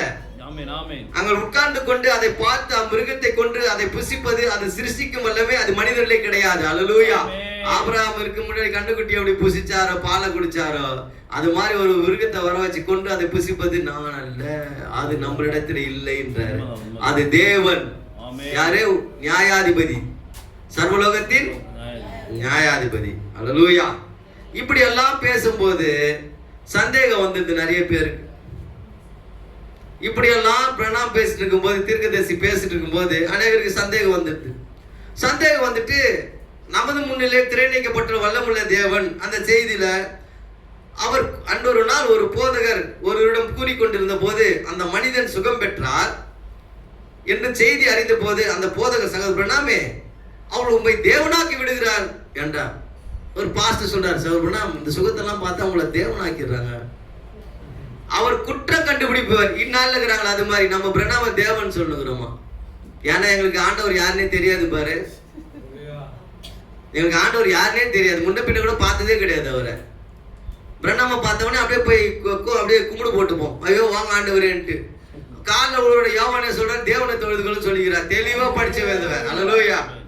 அந்த குற்றம் கண்டுபிடிப்பவர் அவரை புண்படுத்தாத விதத்தை கூற வேண்டும் கருதி, அது வேதத்துக்கு அப்பாற்பட்டதா? ஒரு சுகம் கிடைச்சா அது தேவன்றது வேதத்துக்கு அப்பாற்பட்டதா அப்படின்னு திருப்பி கேட்கிறாரு. இல்லை, ஏனெனில் தீர்க்கதரிசிகளை தேவர்கள் என்று அழைத்துள்ளார் என்றேன். பாருங்கள், அல்லேலூயா. தீர்க்கதரிசிகள் என்னதான் அழைச்சிருக்குது வேதம்? தேவர்கள் என்று. எது? நமது முன்னிலையில் திரை நீக்கப்பட்டுள்ள வல்லமுள்ள தேவன். இதை இப்படி எடுத்துனே இருக்கிறேன். இது ஒரு சூரிய புக்கத்தை காலைல எடுக்கிறேன். அந்த பேஜ்ல என்ன வருதுன்னு அப்படியே எடுத்து இதுல வச்சிருக்கிறேங்க. கவனிக்கிறீங்களா? இது ஒரு சூரிய உதயம் 43வது பேஜ். அன்று நான் விவாகரத்து என்ற செய்தியை பிரசங்கிக்கும் பொழுது பரிசுத்தாவி என்னிடம் சொல்லிய விதமாகவே நான் அச்செய்தியை பிரசங்கித்தேன். இப்ப விவாகரத்து செய்தி யார் மூலம் பிரசங்கம் பண்றாரு? பரிசுத்தாவியானவர் முதல்ல. நீங்கள் தேவனுடைய ஸ்தானத்தை எடுத்துக்கொண்டீர்கள் என்று நான் நினைக்கிறேன் என்று ஒரு பெண் ஊழியக்காரி என்னை மிகவும் கடிந்து கொண்டார். பாருங்க, மறுபடியும் ஆரம்பிக்குது அதே காரியம். தேவனுடைய ஸ்தானத்தை நீங்க எடுத்துக்கிறீங்கன்னு சொல்லிட்டு ஒரு பெண் ஊழியக்காரி, உங்களுக்கு வேலையே நான் பெண் ஊழியக்காரன்னு உங்க இடத்துல நீ இருக்கணும், ரைட்டு. உங்கள் பாவங்கள் உங்களுக்கு மன்னிக்கப்பட்டது என்று நீங்கள் அவரிடம் சொல்லுகிறீர்களே என்று அந்த பெண் என்னிடம் சொன்னார். பிரதர் கவனிக்கிறீங்களா? இவர் என்ன சொன்னாரா? உங்கள் பாவங்கள் மன்னிக்கப்படுகிறதுன்னு சொன்னீங்களே, அது எப்படி சொன்னீங்க? நல்லது, தேவன் ஒருவர் மாத்திரமே பாவங்களை மன்னிக்க அதிகாரம் உள்ளவர் என்று வேதம் சொல்லுகிறது என்றும் அவள் சொன்னார். அவன் அர்த்தம் என்ன சொல்றா? தேவன் ஒருவர் தான் பூமியில பாவிக்க மன்னிக்கிறதுக்கு அதிகாரம் வேதம் சொல்லுது. நீங்க எப்படி சொன்னீங்க இதுன்னு கேட்கிறார்.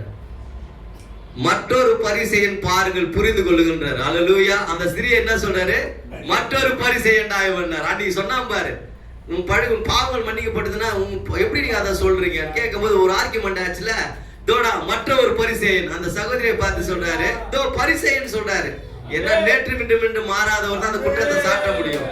பூமியில பாவங்களை மன்னிக்க மனுஷகுமாரனுக்கு அதிகாரம் உண்டு. ஆனால் தான் மனுஷகுமார் இறங்கி வந்தார், மனுஷகுமார் பாவத்தை மன்னித்தார். பிரணாம் அல்ல. அல்லேலூயா. நீ பேசுறனா நீ பரிசேயா? தோ இன்னைக்கு ஒரு மற்ற ஒரு பரிசேயன் யூடியூப்ல.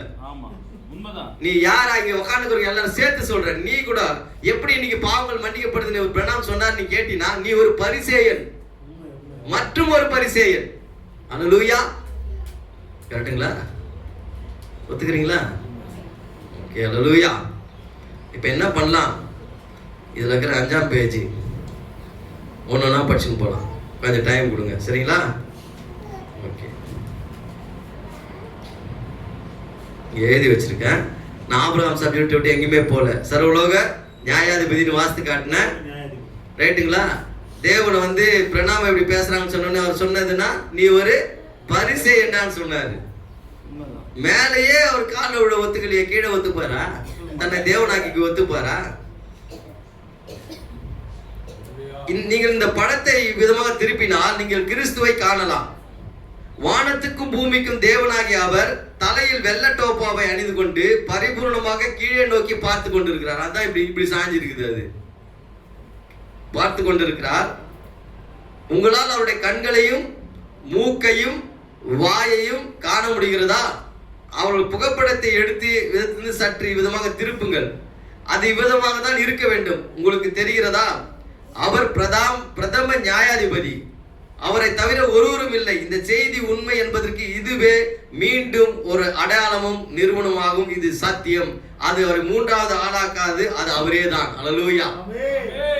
இது ஒரு சூரிய உதயத்துல 5ஆவது பேஜ்ல படிச்சார், ரைட்டுங்களா? இப்ப சொல்றாரு இதுல மூக்கு இருக்குது, வாய் இருக்குது, கண் இருக்குது. நம்ம அதனால தான் நம்ம எல்லாம் இங்க இருக்கிறோம்னு சொல்றோம். அவர் தலையானால் சரீரம் எங்கே? தலையானால் சரீரம் அதனால தான் நமக்கு தெளிவா புரியுது. ஏன்னா அவர் யார் நமக்கு விளக்கி இருக்கிறார். 14வது பேஜில் வாசிக்கிறேன், 48வது பேரா. இந்த மகிமையான சூரிய உதயத்தின் போது தேவன் தம்முடைய வாட்டை நிரூபித்து அதை நிர்மூலமாக்கி விட்டார். ஜனங்களின் இருதயத்தில் தேங்கி கிடந்த எல்லா இருளும் சந்தேகங்களும் அகற்றப்பட்டு விட்டது. ஏனெனில் புசித்தும், ஆபிரகாம் முன்னாடி புசித்துன்னு வருது. செவன்சியில் எத்தா பரிசுத்தாவி அவர்களது பிதாவோ எனக்குள்ள இருந்தான்னு சொல்றாரு. பரிசுத்தாவி என்னில் இருக்கும் விதமாகவே இயேசுவும். யாராவது சொல்ல முடியுமா அது மாதிரி? நீ நான் சொல்ல முடியுமா? எனக்குள்ள பரிசுத்தாவி இருக்க மாட்டேன், இயேசுவும் பிதாவும் ஒன்றா இருந்தார். என்ன ஸ்டேட்மெண்ட் இது? நீ பிரணாம் பாடியே பார்த்துன்னு ஏமாந்துனுக்கிற. நாங்க உள்ள இருக்கிற தேவனை மட்டும் தான் பார்க்கணும். பிரணாம் பாடி எங்களுக்கு அவசியமே கிடையாது. மோசே கல்யாணம் ஆகி குழந்தை பெற்றாரா? கல்யாணம் ஆகாமலே பூனு வழுதி குழந்தை பெற்றுட்டாரா? விசுவாசின் தகப்பன் ஆபிரகாம் கல்யாணம் ஆகி குழந்தை பெற்றாரா? கல்யாணம் ஆகாம குழந்தை பெற்றுட்டாரா? பிரணாம கல்யாணம் ஆகி குழந்தை பிறக்காம எப்படி குழந்தை பிறக்கும் நீங்க நினைக்கிறீங்க? அவரை ஊதி ஹூ அப்படின்னு சிருஷ்டித்துருவாரா? அதனால அவர் இச்சையில குழந்தை பார்த்துட்டாரா என்ன? ஒரு தீர்க்கதரிசி பேசுறதுக்கு எவ்வளவு கவனமா இருக்கணும் தெரியுமா? ஆகாரம் சாராளை பத்தி புதிய ஏற்பாட்டில் என்ன ஸ்டேட்மெண்ட் எழுதிருக்குது? பழைய ஏற்பாட்டில் ஆபிரகாமுக்கு கவனிக்கிறீங்களா? சாராள் வந்து ஆகார ஆபிரகாம் கொடுத்தாள், கரெக்டா? இது எது சொல்லுது? புதிய ஏற்பாடு என்ன சொல்லுது? அவன் 2 பேரை பத்தி பேசியிருக்கா? புதிய ஏற்பாடு ரொம்ப ஸ்ட்ராங்கா பேசுற நபர்கள்ல லோத்தின் மனைவி நினைத்துக் கொள்ளுங்கன்னு சொல்லுது. அடுத்தது சாராளையும் ஆகாரை பத்தி புதிய ஏற்பாட்டில் பேசுது. என்ன சொல்லுது? சொன்னார் பாருங்க, வாக்குதத்தம் ஸ்திரீயும், புரியுதுங்களா? வாக்குதத்தம் இல்லாத ஸ்திரீ, அதான் 2 பேரை பத்தி பேசுது. ஆகாரம் சாராளும். அவள் இருவரும் 2 ஏற்பாடுகள் சொல்லுது. ஆடு மாடு ரத்தத்தின் கீழ் இருந்த ஆபிரகாமுடைய மனைவிகள் ஏற்பாடுன்னு பைபிள் சொல்லுது. கர்த்தராகிய இயேசு கிறிஸ்து ரத்தத்தால முழுவதும் கழுவப்பட்டவராகிய பிரணாமோட வைஃப் பத்தி என்ன கம்பேர் பண்ணு? அதே ஏற்பாடு இருந்து சீனாயின்னு சொல்லிட்டு 2 மலைகளுக்கு உதாரணமா ஆகாரையும் சாராலையும் பேசுது. புதிய ஏற்பாட்டில் அவங்களுக்கு கொடுக்கப்பட்ட அவார்டுங்க. பழைய ஏற்பாடு தான் சாரால ஆகாரம் கொடுத்தாரு இருக்குது. புதிய ஏற்பாட்டுக்கு இணையா பேசுது. மோசே அவன் போய் மனைவி தேர்ந்தெடுக்கிறதுக்கு மிரியாம் வந்து குற்றப்படுத்துறான் அவளை. நான் மோசேவை எப்படி நீ போய் அந்த இதுல போய் நிக்கிறோம்? மோசே எதுவுமே சொல்லியே. இன்னைக்கு தீர்க்கதரிசி எதிர்க்க வந்து எப்பா நீ மாதிரி இப்படிப்பட்ட பிறந்தவையா அப்படின்னு சொன்னா கவனம் தான் இருப்பாரு. ஆனா தேவன் மோசே கிட்ட சொன்னார், மோசே 2 பேரையும் உள்ள கூப்பிடுனாரு. யார் 2 பேரா? ஆரோனையும் உன் தகப்பன் காரி துப்புனா உனக்கு வெக்கம் உண்டாகாதுன்னு சொன்ன. அன்னிலிருந்து குஷ்டரோகம் பிடிச்சிருச்சு மீரியாமுக்கு. ஒரு தீர்க்கதரிசியை பத்தி பேசுறதுக்கு ரொம்ப கவனமா இருக்கணும், இல்லைன்னா அதே நிலைமை தான் ஆகும் எல்லாருக்குமே. ரைட்டுங்களா? நமக்கு என்னங்க உரிமை இருக்குது தீர்க்கதரிசி குற்றப்படுத்துறதுக்கு? நீ யாரு? அவ்வளவு பெரிய பரிசுத்தவானா?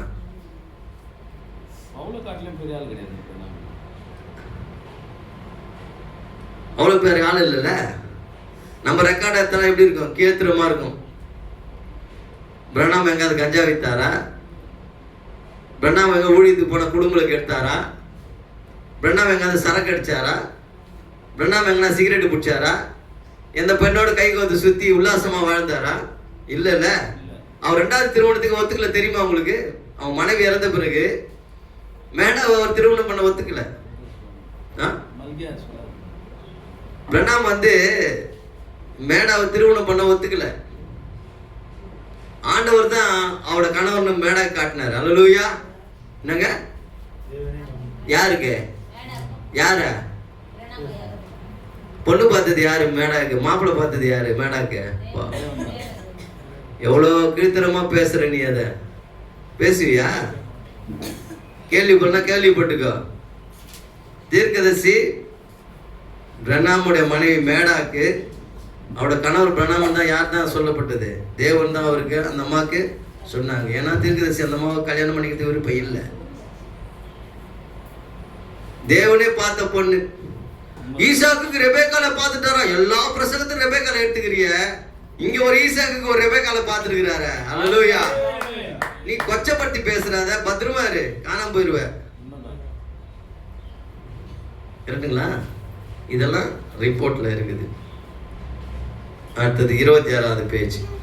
நோட் பண்ணி வச்சுங்க, உங்களுக்கு யூஸ் ஆகும்.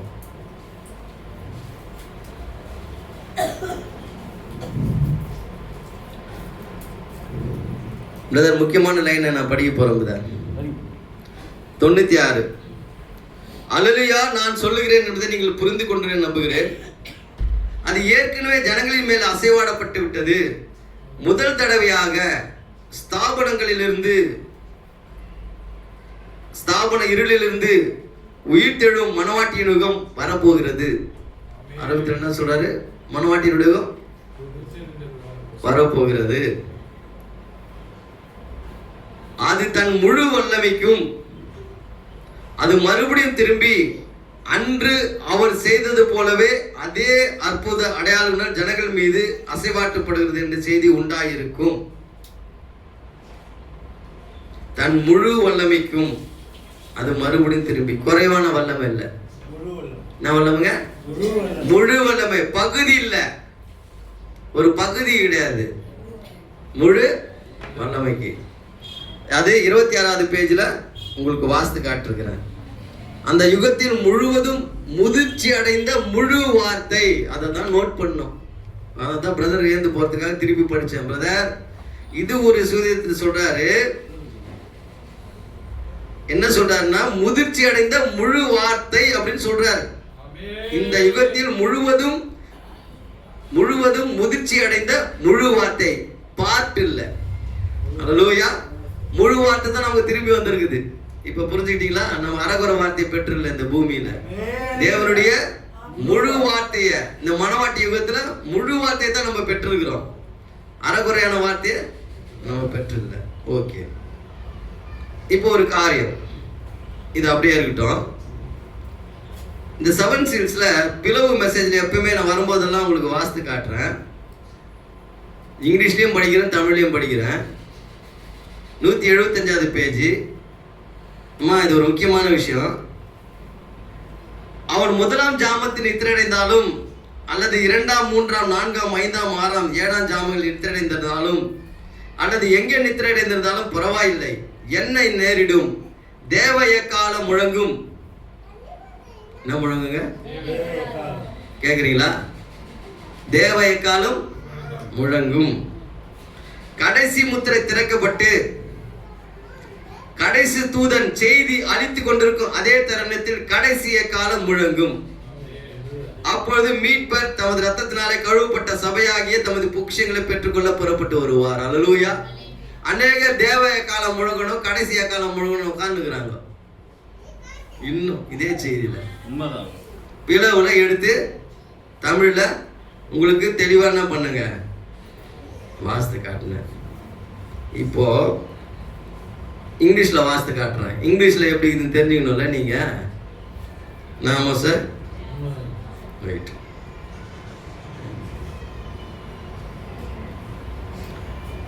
எண்ணூத்தி 48வது பேரா பிளவு மெசேஜ்ல இங்கிலீஷ்ல, no matter he falls asleep in the first watch and the second watch and the fourth and the fifth and the sixth and the seventh, wherever he falls asleep, what's happened?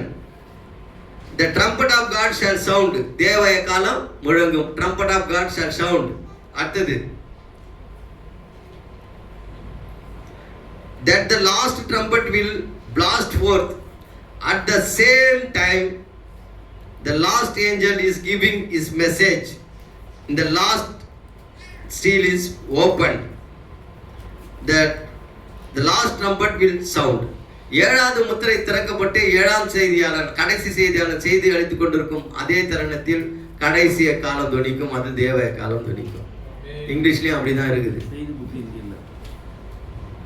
நீங்க போயிட்டு 7 முத்திரைகள் என்ன பண்ணுங்க, ஆராய்ங்க, ஆராய்ச்சி பாருங்க. தூதன் பிரசங்கிக்கும் போதே தேவ காலம் முழுங்க கடைசிய காலம் கூட சத்தியம் சொல்லுதுங்க. நீ நானும் சொல்றது பெருசு இல்ல, சத்தியம் என்ன சொல்லுதோ அதான் உண்மை.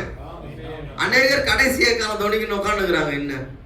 இன்னும் தேவைய காலம் முழுங்கணும்னு இருக்கிறாங்க. என்னைக்காவது சிந்தையை தூக்கி போட்டு அவர் இங்க எடுக்கிற அதை எடுத்து போய் பார்த்துனா உனக்கு தெரியும் அந்த காரியம் என்னன்ட்டு. அல்லேலூயா.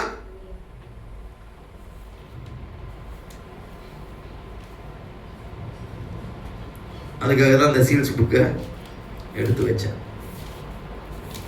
பாருங்க, ஒரு மனுஷனை நம்ம எவ்வளவு அளவுக்கு கீழே பேச முடியுமோ அவ்வளவு அளவுக்கு கீழே பேசுகிறோம். போன முறை ராபின் பிரதர் கோயம்புத்தூர்ல இங்கே வந்தார் இல்லையா, அவர் ஒரு செய்தியை பேசினார். ஒரு சகோதரி கிட்ட போகும்போது மாத்திரையை கொடுக்கும்போது அவன் கையில் என்ன இருந்ததுன்னு சொன்னார். நீங்கள் மட்டும் சொல்லாதீங்க, நீங்கள்லாம் சொல்லுங்க கேட்டவங்க. கோயம்புத்தூர் ராபின் பிரதர் வந்து ஈவினிங் சர்வீஸ் பேசினார்ல, ஒரு ஸ்டோரி ஒன்று சொன்னார். ஒரு மெடிக்கல் ஷாப்புக்கு ஒருத்தர் போகிறாங்க மருந்து வாங்க, ஒரு ஸ்திரீக்கு. அவங்க கணவர் நின்று இருந்தார். அந்த அம்மா முடியாத இருக்கும்போது அவங்க அப்பா போயிட்டு என்ன வேணும்னா இது மாதிரி மருந்து கேட்குறாங்க, அவங்களால முடியலன்னு சொல்லும்போது அந்த மருந்து எடுத்து அந்த சகோதரி கூட்ட கொடுக்கும்போது என்ன நடந்ததுன்னு பேசினாரு.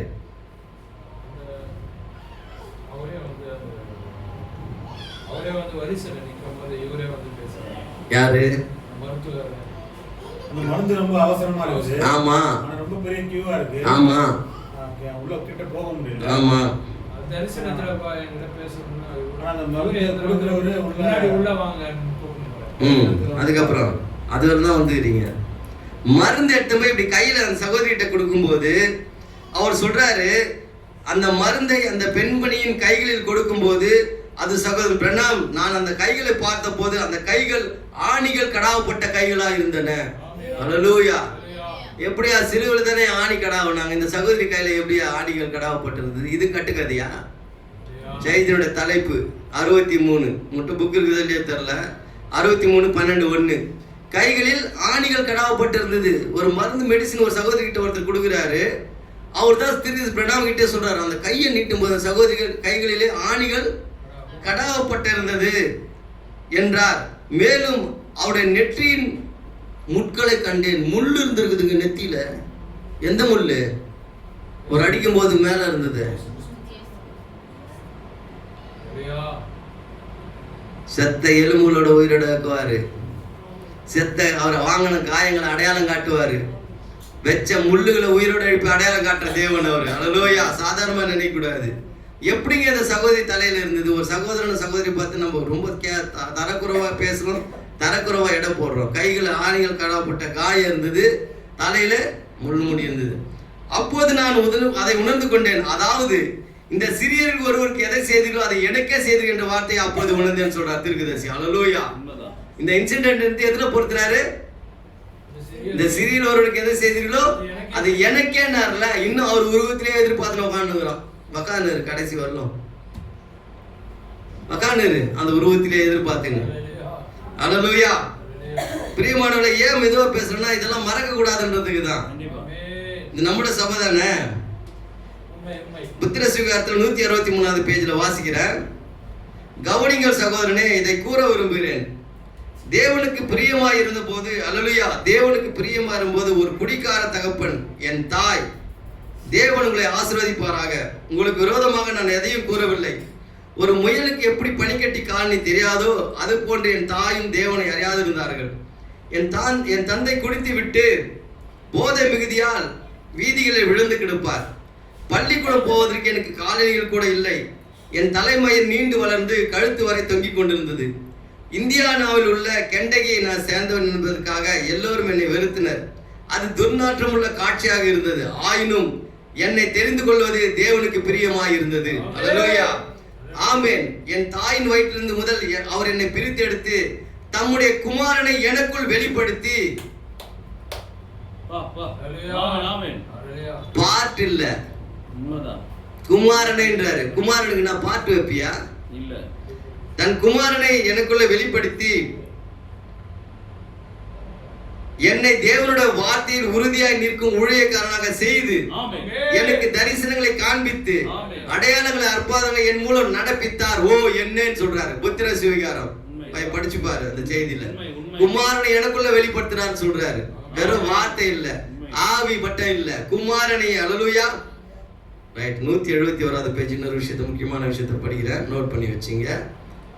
156. ஓ மாய்மாலக்காரனே, உனக்கு என்ன நேர்ந்தது? வஞ்சிக்கப்பட்ட பிள்ளையே, நீ சுவிசேஷத்தை விட்டு வெகு தூரம் அகன்று விட்டாய். இது மிகவும் பரிதாபமாக சேர் நிறைந்த பாதைக்கு எரிந்து கொண்டிருக்கும் குவியலுக்கு நிரப்பப்பட்டிருக்கிறாய்.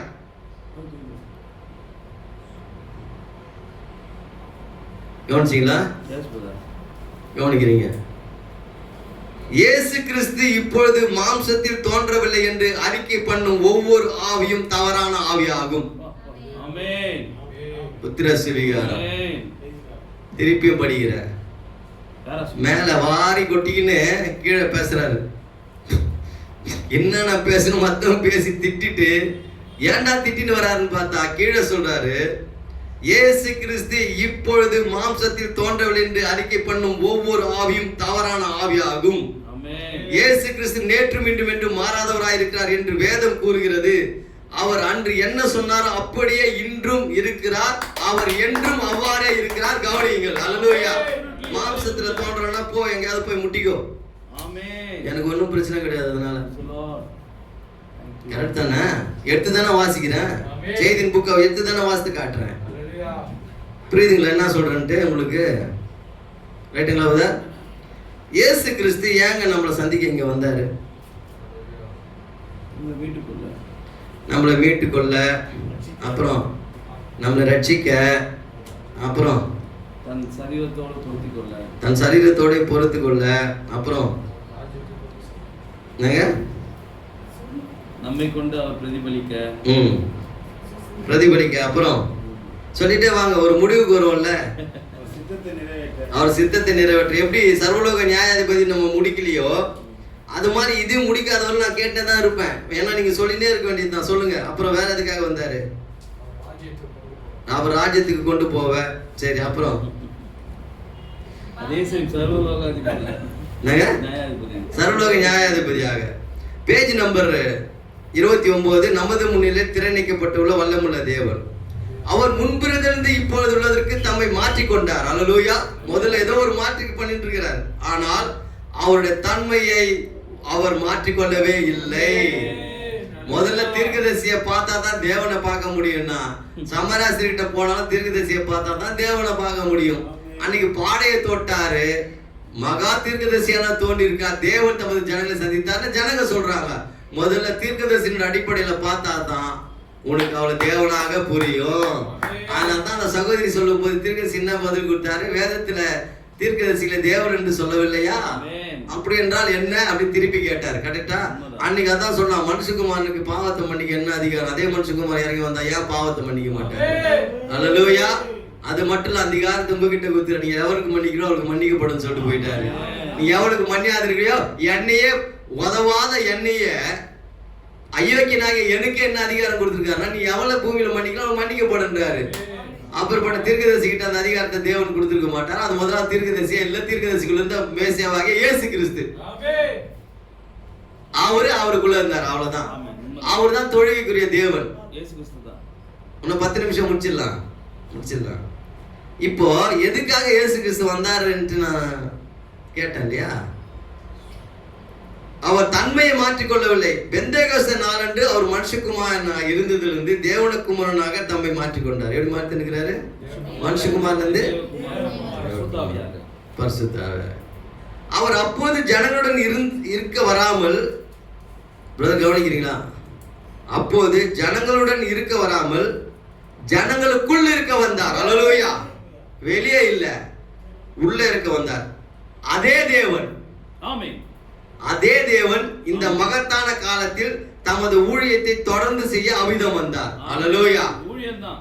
எஸ் எஸ் எஸ், சரீரம் கிடையாது. அதே ஊழியத்தை, சரீரம் இல்லை. ஆமென் ஆமென். அதே ஊழியத்தை செய்ய இங்க வந்துகிறார். இப்ப தெரிஞ்சுக்கலாம் எதுக்காக வந்துகிறாருன்னு. இஸ்ரவேலுக்கு பண்ணாரு, குருடாக்குனார், நேரா இங்க வந்துகிறார். எதுக்கு?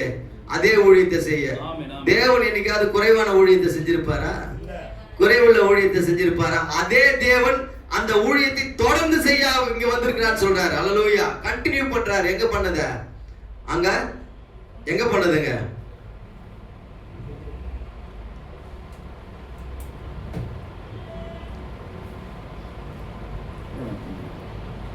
தலைமைத்துவத்தை மிஸ் பண்ணீங்க. ஃபினிஷ் பண்ணுங்க. இது தலைன்றது உங்களுக்கு புரியுதா இல்லையா?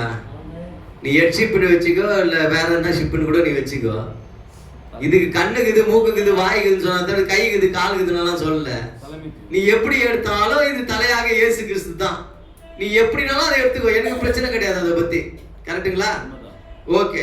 பிரியமானவர்களே, இப்ப என்ன வாசகம்? அதே ஊழியத்தை தொடர்ந்து செய்ய இங்க அவர் என்ன பண்ணிருக்கிறாரு? வந்திருக்கிறார். இப்போது தலையும் சரீரமாக ஒன்றாக இணைக்கப்பட்டிருக்கிறது. அல்லேலூயா.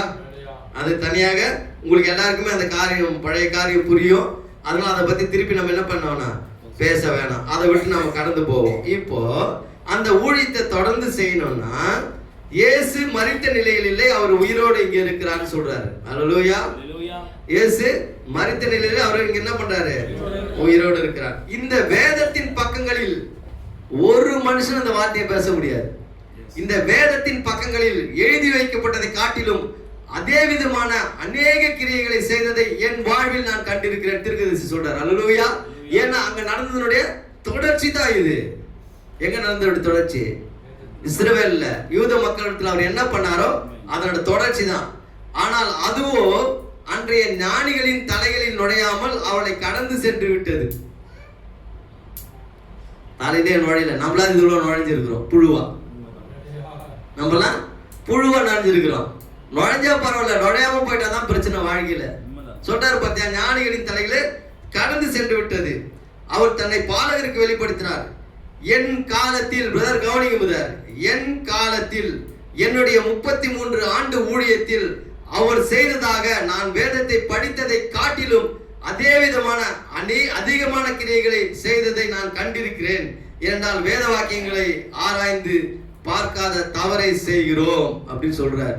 நீ பைபிள் ஆராய்ச்சி பார்த்தீங்கன்னா அங்க நடந்த அற்புத அடையாளம் தெரியும்.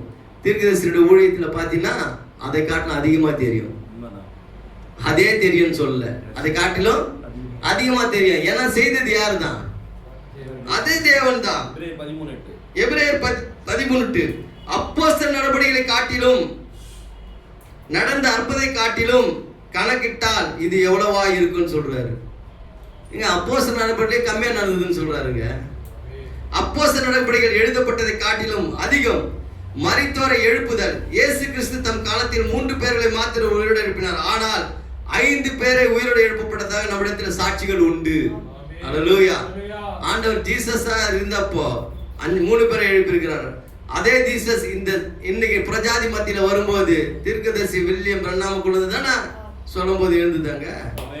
சொன்னது யாரு? எழுப்புனது யாரு? அப்போ உருவம் ஒன்றா பிரண்ணாமா இருக்கலாம், எழுப்புனது அதே மாறாத தேவனாக இயேசு கிறிஸ்து மட்டும்தான். எந்த மனிதனால உயிரோடு எழுப்பக்கூடிய வல்லமை இல்லை.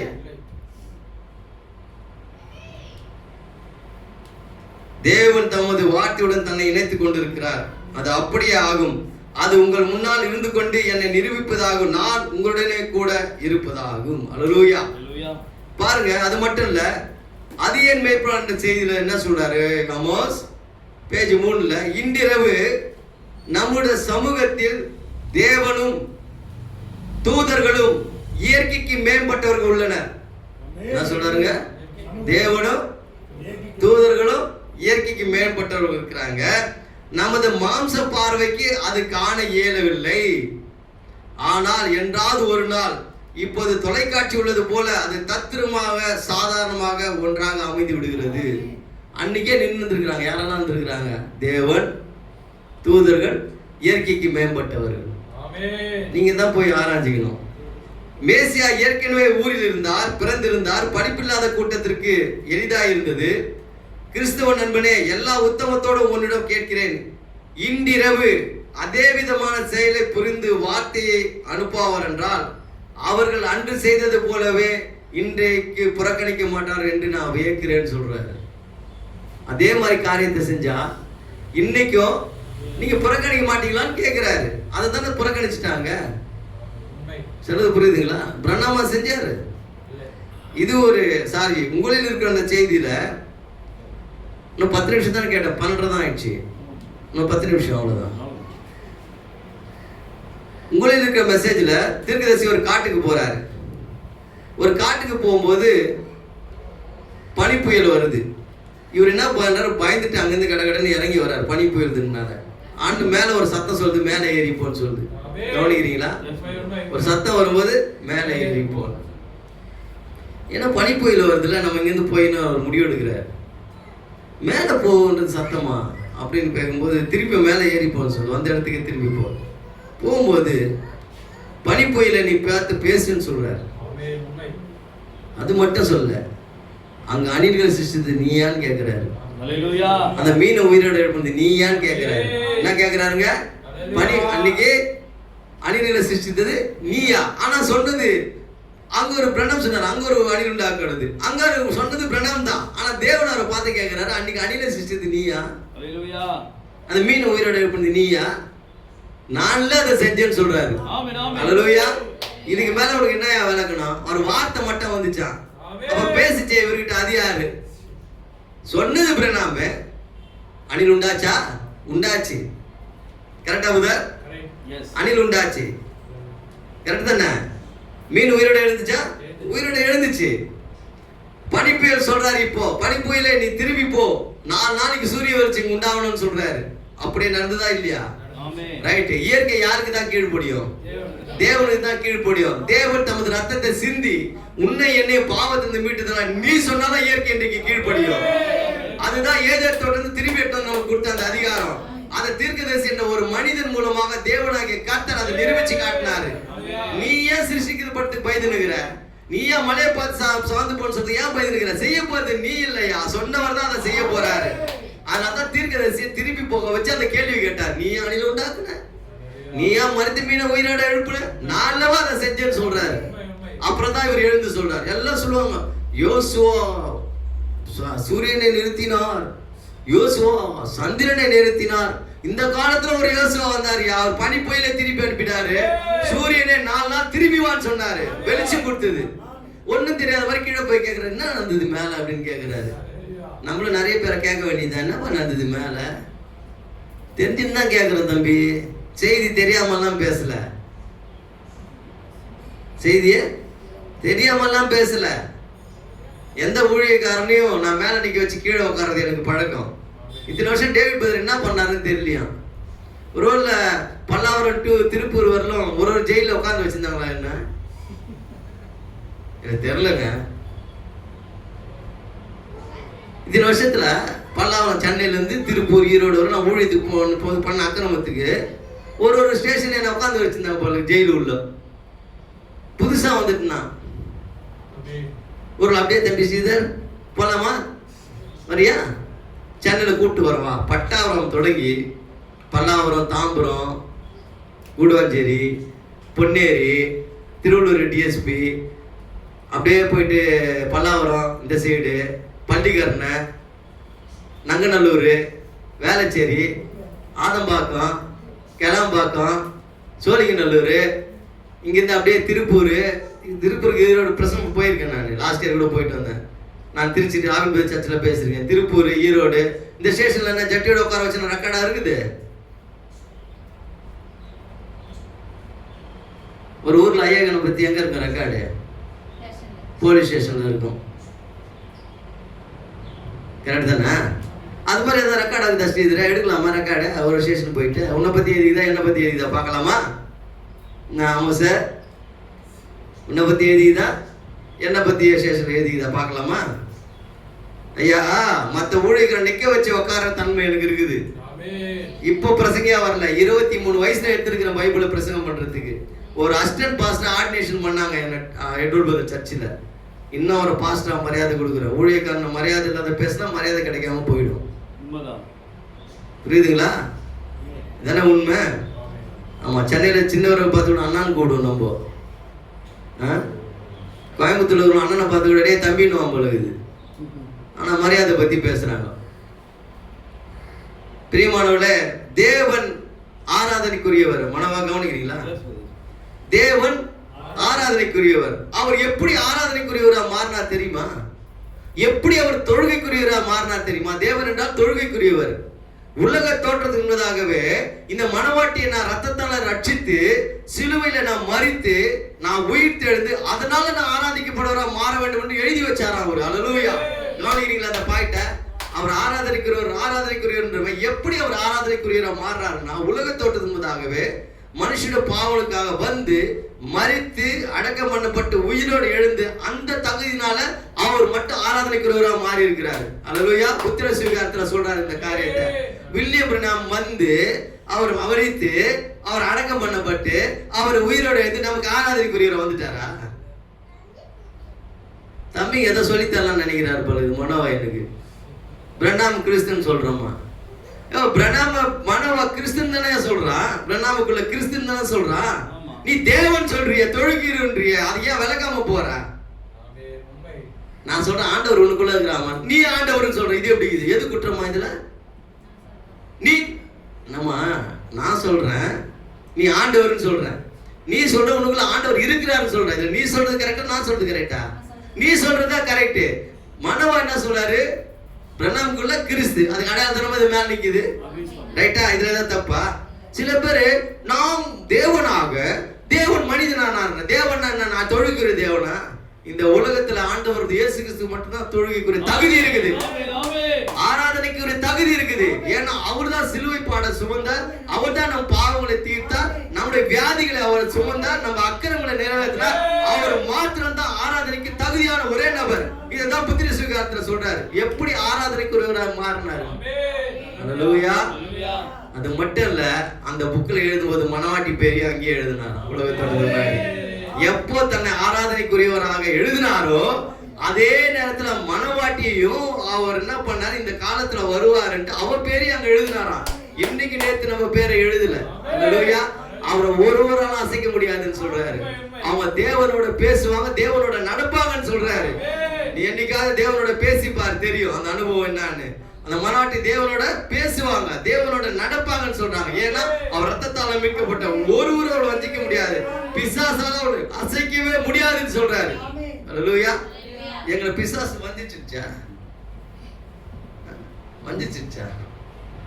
யாருக்கிட்ட மன்னிப்பு கேட்க கூடாது சொல்லிக்கிறா தெரியுமா தீர்க்கதரிசி? இந்த காலத்தின் செய்தியை வேறொரு காலத்துக்கு எவன் பொறுத்துறானோ அவன் சர்ப்பத்தின் வித்தின் பேசுறாரு. அல்லேலூயா. ஆமென் ஆமென். இந்த காலத்துக்குரிய செய்தியை மற்றொரு காலத்துக்கு எவன் பொறுத்துறானோ யாரு? சர்ப்பத்தின் வித்து. போனவரும் அந்த வாஸ்தே காட்டினவங்க கிட்ட சர்ப்பத்தின் வித்து, அவங்க கிட்ட மன்னிப்பு கேட்க முடியாதுன்றாரு. அது யாரா இருந்தாலும் சரி. எங்களுக்காக ரத்தம் சிந்தது எங்கள் ஆண்டவராக இயேசு கிறிஸ்து, வில்லியம் பிரணாம் இல்ல. எங்களை மீட்டது சிலுவை சுமந்து ஆண்டவராக இயேசு கிறிஸ்து, வில்லியம் பிரணாம் அல்ல. அவர் தேவ தூதன், அவர் தேவனுடைய செய்தியாளர், அவர் தேவனுடைய தீர்க்கதரிசி. அவருக்குள்ள தேவன் பரிபூர்ணமா இருந்தாலும் நாங்க அடித்தரமா சொல்லுவோம். எங்க யூடியூப் இதுல நாங்க பேசுறோம், எங்க விசுவாசிங்க வேலையை பார்க்கலாம். கரெக்டா? அவர் தான் இதெல்லாம் நம்ம பாதுகாத்துட்டு இருக்கிறாரு. நேற்று எடுத்துற போல எல்லாரும் ஒருத்தனை விட்டுட்டு வேடிக்கை பார்ப்பாங்க. இன்னும் அவனை விடு பார்த்துக்கலாம், என்ன போறான் பாரு. ஆண்டவர் அப்படி விடலையா, மலை மேல ஏறி என் பிள்ளைங்க வந்து கஷ்டப்படுறாங்கன்னு பாத்துக்கிறாரு. அவர் பார்வைக்கு நம்ம பார்வைக்கு எப்படி இது? நம்ம ஒருத்தன் ஏதாவது பண்ணிட்டு விட்டு போயிட்டாலே விடு அவனை பார்த்துக்கலாம். பைபிள்ல இந்த விட்டு போன ஒரு சண்டை நடந்துக்குது. இதோடு நிறுத்துறேன். என்ன சண்டை சொல்லுங்க? 2 பேருக்கு ஒரே பிரச்சனை ஆயிடுச்சு பைபிள் புதிய ஏற்பாடுல. இந்த விட்டுட்டு போன கதைக்கு சொன்னா தம்பி, இந்த பவுலுக்கும் பர்னபாவுக்கும் ஒரே பிரச்சனை. என்னன்னா யோவானை விட்டுட்டு போனதுதான், அவன் கூட்டம் ஊழியத்துக்கு வரல, அவனை கூப்பிடாத. பவுல் சொன்னார் கூப்பிடாத, விட்டு போயிரு அப்படின்னு சொல்லிட்டு. அவர் பெரிய ஊழியக்காரன். ஆனா இயேசு கிறிஸ்து விட்டுட்டு போயிட்டாங்கல்ல. இவர் ஏறி மலை மேல என் பிள்ளைங்க என்ன கஷ்டப்படுறாங்க. இதாங்க மனுஷனுக்கு தேவனுக்கு ஒரு வித்தியாசம். பாரு, விட்டு போனீங்க சண்டை போறாங்க, அவனை கூப்பிடாத ஊழியத்துக்குன்றான். பர்னபா பவுல சண்டை போட்டுக்கிறாங்க, அந்த இடத்துல விவாதம் நடக்குது. ஆனா ஆண்டவர் விட்டு போனாங்க. சீசன்லாம் சேர்ந்து மலை மேல ஏறி போய் கடல்ல அவஸ்தைப்படுறத பார்த்துட்டு நடந்து போய் கை பிடிச்சி தூக்குறாரு மறுபடியுமா. இதுதான் தேவனுக்கு மனுஷனுக்கு. எந்த மனுஷனும் தேவனுக்கு நிகராக முடியாது. எனக்கு தெளிவா தெரியும் தம்பி, நீ படிச்ச ஸ்கூல்ல நாங்க ஹெட் மாஸ்டர் வந்துக்கிறோம். எங்களுக்கு வந்து தேவன் இயேசு கிறிஸ்து சொல்லித்தர ஆசைப்படாத. ரெண்டாம ஒரு நாள் நாங்க கத்ரா இயேசு கிறிஸ்து என் வாழ்க்கையில சொன்னதே இல்லை. நீ ப்ரூஃபே காட்ட முடியாது எங்கேயுமே. நான் பிரண்ணாம கத்ராக இயேசு கிறிஸ்து தொழுகைக்குரிய ஆண்டவராகவும் ஆராதிக்குரிய ஆண்டவராகவும் நானும் சொன்னதில்ல, என் பழைய பாஸ்டர் ஏடுவோட சொன்னதில்ல, மெல்கிசையாவும் சொன்னதில்ல, பாஸ்டர் காலேப்ப சொன்னதில்ல, மனோவாவும் சொன்னதில்ல, தயானந்தமும் சொன்னதில்ல. எனக்கு தெரியாது பாரு எங்க தகப்பன் யாருன்னு. இவர் எங்க அப்பா இவர் தான் பெத்தான்னு சொல்லி கொடுக்குறாரு போல இருக்குது. உங்க அப்பா தெரியுமே தெரியாதா? இந்த குழந்தைங்க அப்பா தெரியுமே தெரியாதா? நமக்கு அப்பா யாருன்னு தெரியுமே தெரியாது. நம்ம எல்லாரும் மொத்த பேருக்கு அப்பா யாரு? கத்ராகிய இயேசு. சில பேரு உங்க அப்பா யார் தெரியுமான்னு கேட்க வராரு. ஏண்டா பெத்த பிள்ளைக்கு தெரியாதா எங்க அப்பா யாருன்னு? எங்க அப்பாவுக்கு நான் யாருன்னு தெரியாதா? உலக தோட்டத்துக்கு முன்னாடி என்ன தெரியும் அவருக்கு? இன்னைக்கு முன்குறிக்கல. கரெக்டா? நமக்கு அப்பாவை சொல்லி தர்றாங்கம்மா வெளியில இருந்து. பெரிய ஊழியக்காரங்க. இயேசு கிறிஸ்து உங்க தேவன் பிரணாம் இல்லையா? எங்க அப்பா நீ சொல்லி தெரியும். எங்க அப்பா இவன் தான் அண்ணன்.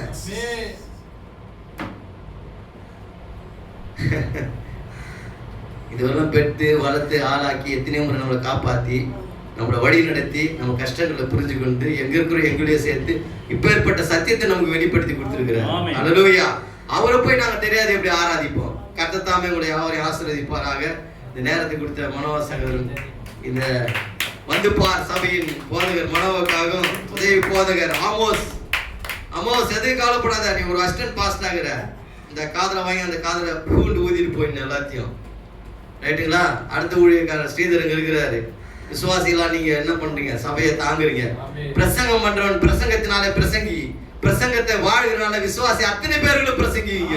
எல்லாருமே பாஸ்டர் தான், எல்லாரும் பிரசங்கி தான். நீங்க எல்லாம் இது தீர்க்கதரிசி எங்க தீர்க்கதரிசி சொன்னாரு? கர்த்தராகிய இயேசு கிறிஸ்து பிரணாம் இல்ல, எங்க தீர்க்கதரிசி வில்லியபுரம் சொன்னாரு. நம்ம பிரசங்கம் பண்றதால பிரசங்கி, கீழே இருக்கிறவங்க வாழ்றதுனால அவங்க எல்லாம் பிரசங்கிங்கன்னு சொன்னாரு. பாத்தீங்களா எப்படி உயர்த்தி வச்சுக்கிறாரு பார், எப்படி உயர்த்துறாரு பார். ஏன்னா பேசுறது ஆண்டவர், மனுஷன் இல்ல. நீங்க எல்லாம் பிரசங்கினா இல்லையா? ஆமென். அல்லேலூயா. கர்த்தர் யாவரையும் ஆசீர்வதிப்பாராக.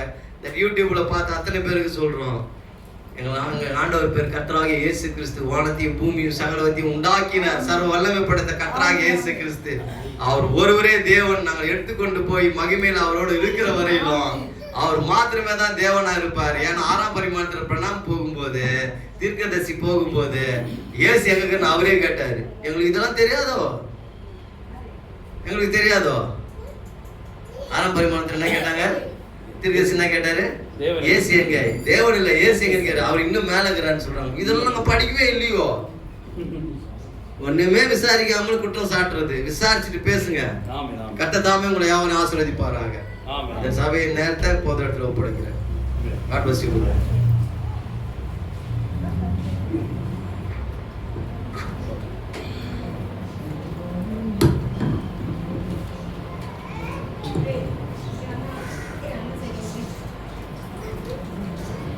ஹல்லேலூயா. புரிஞ்சுதா மெசேஜ்? ஆமென். செய்தி புரிஞ்சுதுங்களா? ஹல்லேலூயா. பொதுவாகவே நம்ம மேல ஒருத்தர் தவறான குற்றச்சாட்டு வச்சா உலகத்தை என்ன பண்ணுவானா, அவன் கூட்டுவான், என்ன குறிச்சு அவன் எப்படி பேசலாம், அவனை அசிங்கப்படுத்த போறான் அப்படின்னு. ஆனா ஹல்லேலூயா, இப்ப எப்படி இருக்கு? இதான் உண்மையான விசுவாசி. பிரசங்கி பிரசங்கி ஆமா பிரசங்கி.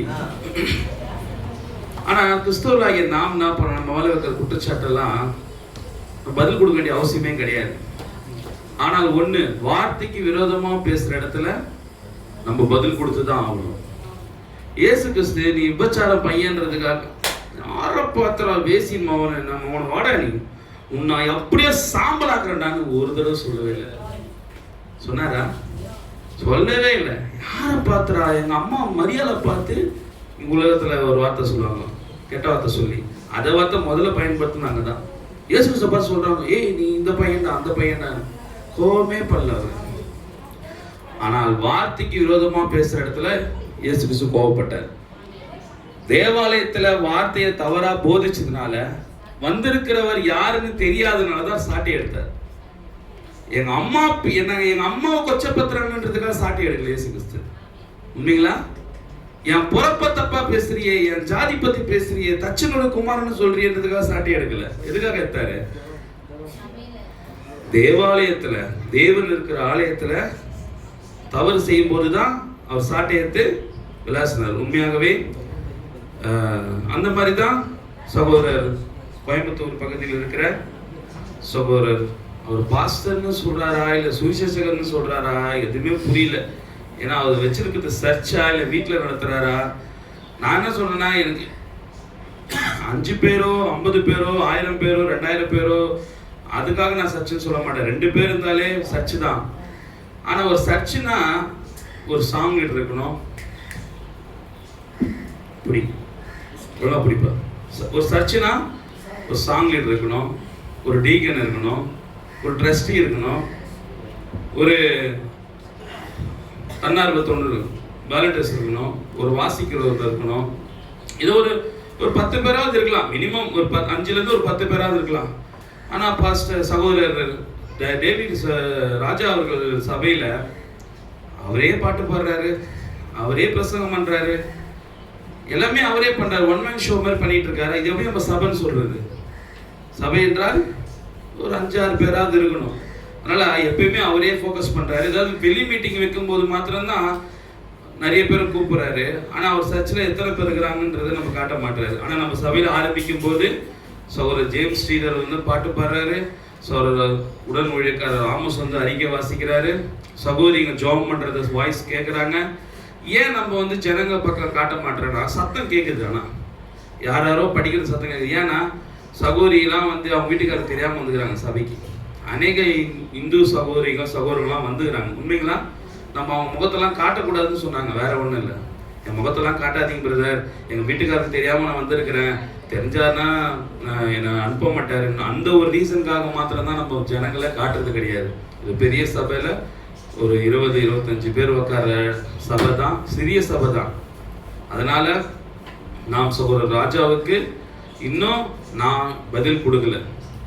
ஸோ ஒரு டேவிட் அவர்கள் அவர் கொடுத்த காரியத்துக்கு இன்னும் பதில் கொடுத்துல ஒரு விஷயத்த தெளிவா தெரிஞ்சுக்கிட்டு பேசணும்னு தான் சொல்றேன் ஸோ ராஜா கிட்ட. ஏன்னா நான் எப்படி பேசுவேன் இன்னைக்கு என்கிட்ட கொடுத்துருக்கிற முத்திரை என்னன்னா, மனோவா பிரதர் டாக்டரின் வைஸ் எல்லாம் எதுவும் பிரச்சனை இல்லை. எனக்கு வந்த தகவல் அவர் ஊழியக்காரங்கெல்லாம் கடினமா பேசுறாரு, மரியாதை இல்லாம பேசுறாரு, ரொம்ப பாஸ்டர்கள்லாம் தரக்குறைவா பேசுறாருன்ற ஒரு குற்றச்சாட்டு தான் என் மேல வச்சிருக்கிறாங்க. நானும் அப்படி பேசுற ஆளு கிடையாது. ஏன் நான் அப்படி பேசுறேன்னா, சில நேரங்களில் வேதம் வாசிக்கும் போது அநேக என் டைம்ல கடைசி கால விசுவாசிகள் பாஸ்டர்கள்லாம் மரிக்கிற தருவாயில அதெல்லாம் பார்க்கும்போது இந்த மகத்தான இந்த செய்தியை சபையில பேசாம இந்த ஊழியக்காரங்க மறிச்சு போறாங்களே, சபை விசுவாசிகள் இந்த விஷயத்தெல்லாம் கேட்காம மறிச்சு போறாங்களேன்ற அந்த ஒரு பசுத்தாவின் அங்கலாய்ப்பு தான் எனக்குள்ள இருந்து அவ்வளவு கோவப்படுது. எப்படி விசுவாச துரோகம் சொல்லுவாங்க தெரியுமா? ஒரு தீர்க்கதரிசி தான் தேவத்துவத்தை வெளிப்படுத்த முடியுன்ற இந்த அடிப்படை ஏன் இன்னைக்கு கடைசி கால செய்தியில் உள்ள ஊழியக்காரர்கள், பொதுவாகவே பாஸ்டர் இல்ல ஊழியக்காரர்கள் ஏன் இதை போதிக்கல? அப்ப அந்த கோபம் வருது. இவர் சின்ன பையன், எனக்கே ஒரு வேதாகமம் வாசிக்கும் போது இயேசு கிறிஸ்து ஒரு தீர்க்கதரிசியா தான் பார்க்கணும். இரண்டாவது தான் அவர் தீர்க்கதரிசிக்குள்ள தேவன் இருந்தாரு, கிறிஸ்து இருந்தாருன்ற ஒரு அடிப்படை. அதை ஏன் இன்னைக்கு சபையில இன்னைக்கு இயேசு கிறிஸ்து தீர்க்கதரிசியா போதிக்க மாட்டாங்க? அதனால்தான் இன்னைக்கு தீர்க்கதரிசியை வந்து வெறும் ப்ராஃபிட்டா மல்கியா 4:5 தான் பாக்குறாங்களே தவிர தீர்க்கதரிசி ஊழியத்துல 13 எபிரேயர் 13:8 யாரும் பார்க்கறது கிடையாது. அல்லேலூயா. எபிரேயர் 13:8 என்ன சொல்லுது? இயேசு கிறிஸ்து நேற்றும் இன்றும் என்றும் மாறாத தேவன். நானும் பல நாள் பல பேர்ட்ட கேட்டிருக்கேன், மல்கியா 4:5 யாருங்கன்னு கேட்டிருக்கேன். நான் அதுக்கு பதில் இப்ப நான் சொல்ல மாட்டேன். அவங்க யாரை வேணா ஃபிக்ஸ் பண்ணிக்கிட்டோம். மனவா புதுசா ஒருத்தர் 7ஆம் தூதனா கொண்டு வர போறாரு, வேற ஒருத்தர் ஊழியக்காரனை கொண்டு வர போறாரு, இன்னொன்னா புரிஞ்சுக்கிட்டோம். ஆனால் மல்கியா 4:5 வேதத்தின்படி தீர்க்கதரிசி செய்தில யாராவது ஒருத்தர் நான் தான் அந்த மல்கியா 4:5 வில்லியம் மரியம் பிரணாம் தீர்க்கதரிசி அவர் சொன்னதா ஒரு இடத்துல காட்டுங்க. மற்றவங்க சொல்றதெல்லாம் எனக்கு காட்டக்கூடாது. ஏன் சொல்ல புரியுதுங்களா? யாராவது ஒருத்தர் 1250 இங்கிலீஷ் செய்தியில தமிழ்ல ஒரு 400 செய்தி இருக்குது. யாராவது ஒருத்தர் மல்கியா 4:5 அது நான் தான் வனாந்தத்தில் கூப்பிடுற சத்தம் நான் தான் யோவான் சொன்னது போல நான் தான் மல்கியா 4:5 என்று வில்லியம் மரியம் பிரணாம். தீர்க்கதரிசி என்பது பொதுவான வார்த்தை. தீர்க்கதரிசி என்பது அது பொதுவான வார்த்தை. ஏன்னா பவுல் காலத்துல பவுல் தீர்க்கதரிசியா இருக்கும்போது கொர்நேலியும் தீர்க்கதரிசியா தான் இருந்தார். அநேக தீர்க்கதரிசிகள் இருக்கலாம். ஆனா அதே போல தீர்க்கதரிசி அகபு தீர்க்கதரிசி இருக்கிறாரு, அகபு தீர்க்கதரிசி இருக்கிறாரு. இன்னும் அநேக தீர்க்கதரிசிகள் பவுல் காலத்துல வாழ்ந்திருக்கிறாங்க. ஆனா மேஜர் தீர்க்கதரிசி பவுல் தான். அதே போல தீர்க்கதரிசியா தீர்க்கதரிசி பிரணாம் இருந்தாருன்றது சாதாரணமா போயிடும். அதெல்லாம் சொல்ற என்னை தேவனோட தீர்க்கதரிசி விசுவாசிக்கிறாயா? எங்கேயாவது வில்லியம் மரியம் பிரணாம் அவர்கள் நான் தான் அந்த மல்கியா 4:5 என்று எங்கே ஏதாவது சொன்னதா, அவர் சொன்னதா ஒரு வேத வசனத்தை தயவு செய்து காட்டுங்கள். நான் சொல்றது புரியுதுங்களா? இதை ஏன் அதை ஸ்டார்ட் பண்ணனா, எல்லாத்துக்கும் ஒரு நோக்கம் இருக்கு. எல்லாத்துக்கும் ஒரு நோக்கம் இருக்கு. இதுக்கு நீங்க பதில் கண்டுபிடிச்சீங்கன்னா இனிமே இயேசு கிறிஸ்து வர போறான்ற வார்த்தையை என்ன கேட்க மாட்டீங்க. இந்த மல்கியா 4:5க்கு நீங்க சரியான பதில் நீங்க கொடுத்தீங்கன்னா அந்த பதிலிலே செகண்ட் கம்மிங் அடங்கியிருக்கு. ஆமென். ஹalleluya. உங்களுக்கு புரியுதுங்களா? எப்படி பார்க்கணும்? இப்போ யாராவது ஒருத்தர் எனக்கு மல்கியா 4:5 மனோபதர் இப்படிதான் பதர் மல்கியா 4:5 நம்ம பார்க்கணும், இப்படிதான் பதர் ஏதாவது ஒரு விளக்கம் கொடுத்தாங்கன்னா அதை நான் அப்படியே ஒரு கண்ணாடி பேர் எடுத்து காட்டுவேன். இதுதான் செகண்ட் கம்மிங்கும் பதில்னு. ஆமென். ஹalleluya. புரியுதுங்களா? அநேகர் கோவப்படுறாங்க, மனோபதர் ஏன் மல்கியா 4:5 கேட்கிறாரு, நான் எந்த ஊழியக்காரனை விட்டுட்டு வந்தனோ அந்த ஊழியக்காரங்களுக்கு இது குழப்பமாகுது. என்னடா அது மனோவா 4:5 புதுசா யாராவது ஒருவேளை டேவிட் அதிகமா வருதுனால டேவிட்ட மல்கியா 4:5 சொல்ல போறாரோ? வாய்ப்பு இருக்கு சொல்றது கூட. ஒருவேளை ராபி என்ன சொல்லுவாரோ, இல்ல ஒருவேளை தன்னைத்தானே மல்கியா 4:5 மனோவா சொல்லிடுவாரோ, ஏதோ ஒண்ணு, இல்ல ஆமோஸ சொல்லிடுவாரோ, சீதரை சொல்லிடுவாரோ, வாய்ப்பு இருக்கு சொல்றதுக்கு. அதுக்கு நான் சொல்றதுக்கு முன்னாடி நீங்களே சொல்லிடுங்க அந்த மல்கியா 4:5 யாரு என்று. ஏனால் அது இன்னைக்கு தெரியாதனால தான் இன்னைக்கு உங்களுக்கு தேவன் தெரியல. Praise the Lord. ஹல்லேலூயா. உண்மையாகவே கலிலேயராகிய மனுஷரே ஏன் வானத்தை அண்ணாந்து நோக்கி பார்த்து கொண்டிருக்கிறார். இந்த இயேசுவானவர் எப்படி உங்களுக்கு மேகத்துக்குள்ளாக எடுத்துக்கொள்ளப்பட்டாரோ அதே போல மேகத்துக்குள்ள இறங்கி வருவார்னு சொல்லும்போது, கலிலேயர் எந்த நாடு? இஸ்ரேலா? இஸ்ரேலா? கலிலேயர்கள் எந்த நாட்டுல இருக்கிறாங்க? அப்ப இறங்கி வர்றது எந்த நாட்டுல இறங்கி வருவாரு? அப்ப உனக்கு எதுக்கு அந்த சம்பவம், அந்த வசனத்தை எதுக்கு நீ இப்ப செகண்ட் கம்மியில பொறுத்துற? ஏன் எடுத்து பேசுறீங்க? கலிலேயராகிய மனுஷரே உங்கள் கண்களுக்கு முன்னாடி. அப்போ கலிலேயருக்கு எப்படி போனாரோ அதே போல கலிலேயருக்கு வர போறாரு. நீ ஏன் அதை செகண்ட் கம்மியோட பொருத்தி பேசுகிற? அப்ப எங்கேயும் இடிக்குது. அப்போ நம்ம இன்னும் தீர்க்கதரிசி தான் தேவத்துவத்தை வெளிப்படுத்த முடியுன்ற அந்த பேட்டர்ன் இன்னும் யாருக்கும் தெரியல. இன்னைக்கு கடைசி கால ஊழியர்களுக்கே தெரியல. நான் கோவப்பட்டு பேசல, பரிதாபமா உங்ககிட்ட நான் பேசுறேன். உங்களை பார்த்தா எனக்கு ரொம்ப பரிதாபமா இருக்குது. ஏன் சகோதரர் ராஜா அவர்கள் கோவப்பட்டு நம்மள தகாத வார்த்தைகள் பேசினாரு?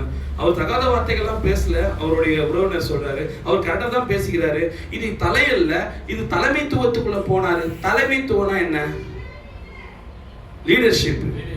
இப்ப நம்ம லீடர்ஷிப் பண்றது யாரு? இயேசு கிறிஸ்து தானே. கிறிஸ்து தானே லீடர்ஷிப் பண்றது.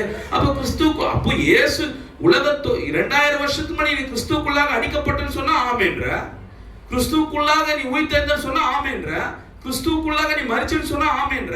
ஆனா நம்ம சமகாலத்துல வாழ்ந்த இந்த மேகத்துக்குள்ளாக மனவாட்டி எடுத்துக்கொள்ளப்பட்டான்னு சொன்னா அதுக்கு மட்டும் ஆமென் சொல்ல மாட்டேற? இல்லையா? தெரியாதானே? புரியுது நான் பேசுறது? அப்போ லீடர்ஷிப் என்பது, ஹெட்ஷிப் என்பது தலைமைத்துவம். உண்மைதான். வில்லியம் மரியம் பிரெனாமும் மனவாட்டியாகிய நாமும் இந்த லீடர்ஷிப்புக்குள்ள தான் போனோம். இதுல எந்த மாற்று கருத்தும் கிடையாது. இல்லையா? மொழிபெயர்ப்புல அப்படி இருக்கு இப்படி இருக்கு அதெல்லாம் நம்ம வேலையே கிடையாது. நம்ம கையில என்ன கொடுக்கப்பட்டதோ அதை வச்சுதான் தேவன் நியாயம் தீர்ப்பார். தீர்க்கதரிசி செய்தியில படிச்சிருப்பீங்க, ஒரு செய்தி புக்கை வச்சு ஒரு சகோதரி மலை மேல வாழ்ந்து அந்த செய்தி புக்கை படிச்சு அவங்க பரலத்துக்கு வந்தாங்க. படிச்சிருந்தா ஆமென் சொல்லுங்க. ஒரே ஒரு செய்தி புக் வச்சுதான் கையில வச்சிருந்தாங்க, பல செய்தி புக் இல்லை. அதனால தேவன் நம்ம கையில என்ன கொடுக்கப்பட்டிருக்கோ அதுதான் நம்ம கிட்ட கேள்வி கேட்பார். சரிங்களா? இன்னும் சகோதரர் ராஜா அவர்களுக்கு சில காரியங்கள் நான் புரிய வச்சிடறேன். சகோதரர் சொன்னாரு இது மனோவாவும் டேவிட்டும் எட்வர்டோட ஆவியை பிடிச்சுனுக்குதுன்னாரு. சகோதரா தயவு செஞ்சு ப்ளீஸ், எனக்கு எட்வர்ட் பிரதரை நான் இது வரைக்கும் லைஃப்ல பார்த்ததே கிடையாது. இந்த வேதம் கையில வச்சு நான் போய் சொல்றேன். நான் எட்வர்ட் பிரதரை எப்படி பிரதர், எட்வர்ட் பிரதரை பார்க்காத ஆவி எப்படி பிரதர் எனக்கு வரும்? எட்வர்ட் பிரதர் சத்தத்தை நான் கேட்டது கிடையாது. பாஸ்டர் எட்வர்ட் பிரதர் யாருன்னே எனக்கு தெரியாது. சகோதரர் டேவிட்டை ரொம்ப ஒரு 2-3 வருஷமா மெல்கிஸ் பிரதரோட நாங்க இருக்கும் போது அவரோட பழக்கம் கொள்ளுவோம். ஒரு 2-3 வருஷமா தான் நம்ம சபைக்கு வராரு போறாரு. நீ என்ன டேவிட்டோட ஆவியை என்ன மேற்கொண்டுச்சுன்னா அவ்வளவு ஊக்கியா நானே டேவிட்டே என்கிட்ட டிபெண்ட் பண்ண சொல்லு. சகோதரனால அவர் விட்டு வச்சிருக்கேன். நானு என்கிட்ட எதுக்கு தான் நான் சொல்றேன். நான் பெருமைக்கு சொல்ல, அவரே என்கிட்ட நிறைய கத்துனுங்கிறாரு. நான் எதுக்கெல்லாம் சொல்ல டேவிட் எதுக்கெல்லாம்ங்கிறாரு. நான் இது பெருமைக்காக சொல்லல. எல்லாருக்கும் எல்லாருமே தெரிஞ்சிருக்காது, எல்லாருக்கும் எல்லாருமே தெரியாமலும் இருக்காது. இல்லையா? அவருடைய காலத்துல புக்கை வச்சுக்கிட்டே அவர் பார்த்தாருன்னா என்கிட்ட டேப் இருக்குதுங்க, செல்போன் இருக்குது, டெக்னாலஜி இருக்குது. அவர் 10 கோர்ஸ் எடுக்கிற அந்த சகையில நான் 100 கோர்ஸ் எடுத்து காமிச்சிருவேன். தரக்குறைவா பேசலங்க. என்ன யாரோடையும் ஒப்பிட்டு பேசக்கூடாதுன்னு சொல்லுவாரு.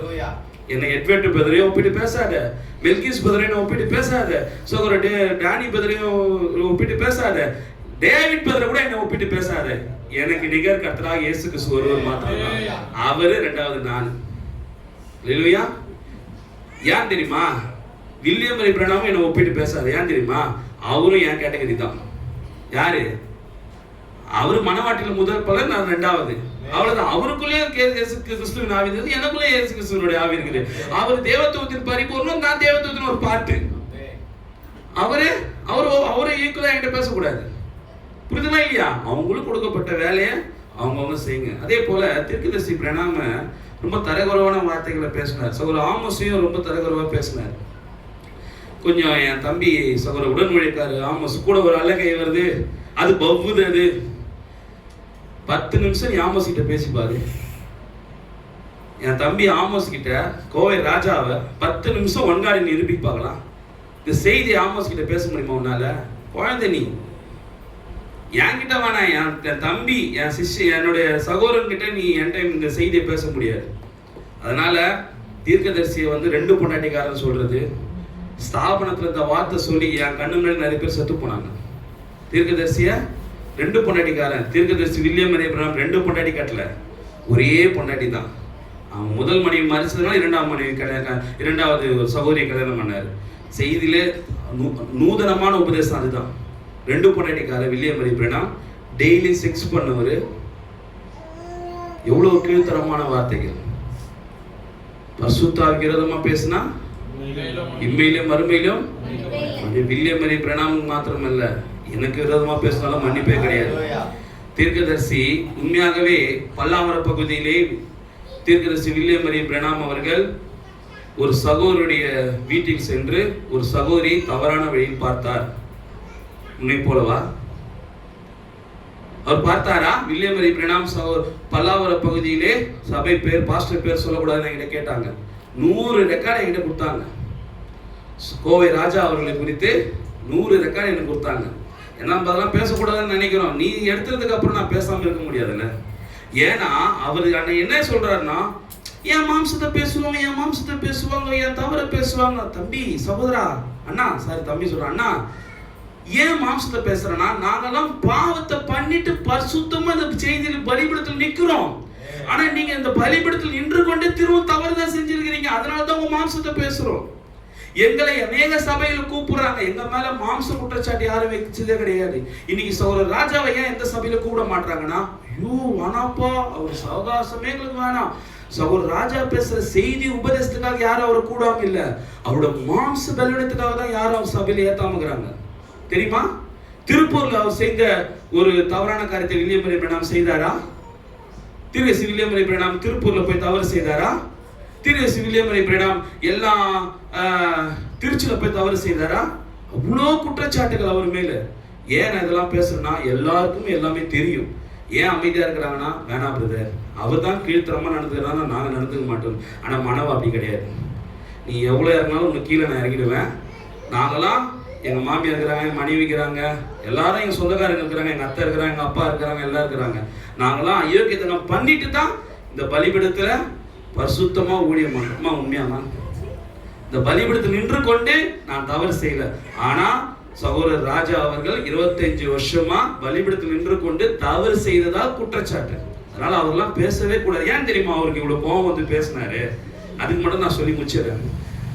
நான் சொன்ன ஒரு இடத்துல, தமிழ்நாட்டில் எங்களை தவிர யாரும் செய்தி பேச முடியாது செகண்ட் கம்மிங்னு சொன்னதுனால ஒரு கோபம் வந்துச்சு. ஐயோ, இத்தனை வருஷமா நம்ம யூடியூப்ல நம்ம தான் செகண்ட் கம்மிங் பேசின ஒரு லேபிள் வாங்கின ஒரு லேபிள் காரணமா இருந்தோமே, இப்போ நான் புதுசா ஒரு டேவிட் பேசுறது செகண்ட் கம்மிங் மெசேஜ் 400, 500, 1000 பேர் வியூஸ் போகுது.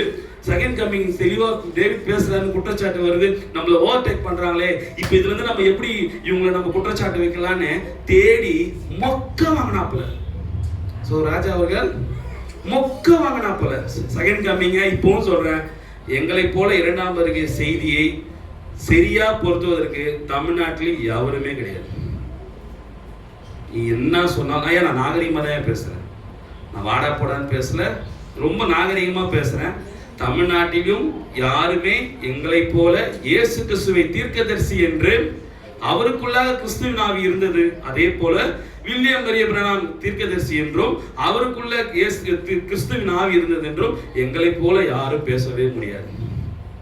இரண்டாம் வருகையை பேசுவதற்கு சகோதரர் டேவிட்டும் மனவாவும் மனவா சார்ந்த சபையும் பல்லாவரத்தில் சகோதரர் பாஸ்டர் எயில் டேனியலும் எங்களை தவிர இரண்டாம் வருகை யாரும் நம்மளை தவிர யாரும் பேசவே முடியாது. பேசுறீங்களா என்கிட்ட வாங்க, முன்பாக வந்து உட்காருங்க. இரண்டாம் வருகை வெள்ளியமறை பிரணாமுக்குள்ள நடைபெறலன்னு சொல்லுங்க. அவர் இரண்டாம் வருகையில தேவன் வரப்போறாருன்னு சொல்லுங்க. எதோ வேணாலும் வந்து என்கிட்ட பேசுங்க. ஒரு டேவிட் கிட்ட வேணா என்கிட்ட வந்து ஒன்னு உட்காந்து எடுத்து பேசுங்க. இரண்டாம் வருகை வரலன்னு நான் எடுத்து காட்டுறேன். பிரைஸ்லா, நாம் வரப்போகிற தேவனை ஆராதிக்கவில்லை, இங்க இருக்கிற தேவனை ஆராதிக்கிறோம். நாம் யாரை ஆராதிக்கிறோம்? இருக்கிற தேவனை ஆராதிக்கிறோம். கோவை ராஜா அவர்கள் அவருடைய பர்சனல் நம்ம பேச வரல, அவருடைய விமர்சனத்துக்கு நான் பதில் கொடுக்கல. என் தீர்க்கதரிசியை தரைக்குறைவாக பேசினார், என் தீர்க்கதரிசியுடைய வாழ்க்கையை தரைக்குறைவாக பேசினார், அவருடைய ஊழியத்தை தரைக்குறைவாக பேசினார். பவுல காட்டிலும் பிரணாம் ஒன்றும் பெரிய ஆள் இல்லைன்னு அப்பவே தேவன் அவரை அவருடைய ஆவியை பரிசுத்த ஆவியை அவர்கிட்ட எடுத்துட்டார். எப்போ இந்த வார்த்தை பவுல காட்டிலும் மேலானவர் பிரணாம் அல்லன்னு சொன்னாரோ, ஏனென்றால் பவுலுக்கு இந்த 7 முத்திரை வரவில்லை, பவுலுக்கு இந்த மீட்பின் செய்தி வரவில்லை, பவுலுக்கு இந்த மணவாட்டியுடைய செய்தி வரவில்லை, பவுலுக்கு ஏதேன் தோட்டத்தில் விபச்சாரம் நடந்ததுன்ற அந்த வெளிப்பாடு வரவில்லை. எல்லா ரகசியத்தையும் வெளிப்பாடு யாருக்கு தான் வந்தது? நம்முடைய தீர்க்கதரிசி வில்லியம் மரியம் பிரணாமுக்கு தான் வந்தது. இயேசு கிறிஸ்து தீர்க்கதரிசிகளாம் மேலானவர். அதுக்கு அடுத்த கட்டத்துல நம்முடைய தீர்க்கதரிசி வில்லியம் மரியம் பிரணாம் மாத்திரம் தான் இருந்தார். ஏன்னா அண்ட சராசரங்களுக்கும் தொடக்கம் முதல் முடிவு மட்டுமாய் நடந்த ஒவ்வொரு காரியத்தையும் இயேசு கிறிஸ்து தவிர வேற யாருக்கும் தெரியாது. இரண்டாவது வில்லியம் மரியம் பிரணாமுக்கு. பவுலுக்கெல்லாம் ஒரு பார்த்து தான் தேவன் கொடுத்தாரு. ஆனா வில்லியம் மரியம் பிரணாமுக்கு எல்லா ரகசியத்தையும் உடைத்து கொடுத்தார். அதனால்தான் வெளிப்படுத்தல் 10 சொல்லுது, 7ஆம் தூதன் சத்தத்தினாலே அவன் எக்காலம் முதல் தேவ ரகசியத்தை நிறைவேற்றுவார். அப்போ பவுல் தேவ ரகசியத்தை நிறைவேற்றவில்லை, நம்முடைய தீர்க்கதரிசி வில்லியம் மரியம் பிரணாம் தான் எல்லா ரகசியத்தையும் நிறைவேற்றினார். இயேசு கிறிஸ்துவுக்கு அடுத்த ஸ்தானத்தில் அவரை வைப்பது எந்த வகையிலும் தவறே கிடையாது. இயேசு கிறிஸ்துவுக்கு நிகர் அல்ல, இயேசு கிறிஸ்துவுக்கு அடுத்த இடத்தில். ஏனால் நாம் யூதர்கள் அல்ல, புறஜாதியர்கள். தீர்க்கதரிசியை பத்தி அருமை நமக்கு தெரியல, ஒரு யூதனுக்கு தான் தெரியும் தீர்க்கதரிசியுடைய அருமை. அல்லேலூயா. நாம் எழுந்து நிற்போம். கர்த்தர் சித்தமா இருந்தால் எழுந்து நிற்கலாம், ஆராதனை முடிக்கலாம். நம் கர்த்தர் சித்தமா இருந்தால் நான் அடுத்த வாரம் சோழர் ராஜாவுக்கு என்னோட ஸ்டைலில் நான் பதில் கொடுக்குறேன். இல்லையா? இது இந்த நேரம் வந்து சகோதரர் டேவிட் அவர்களுடைய நேரம். அவர் பதில் கொடுத்தாரு.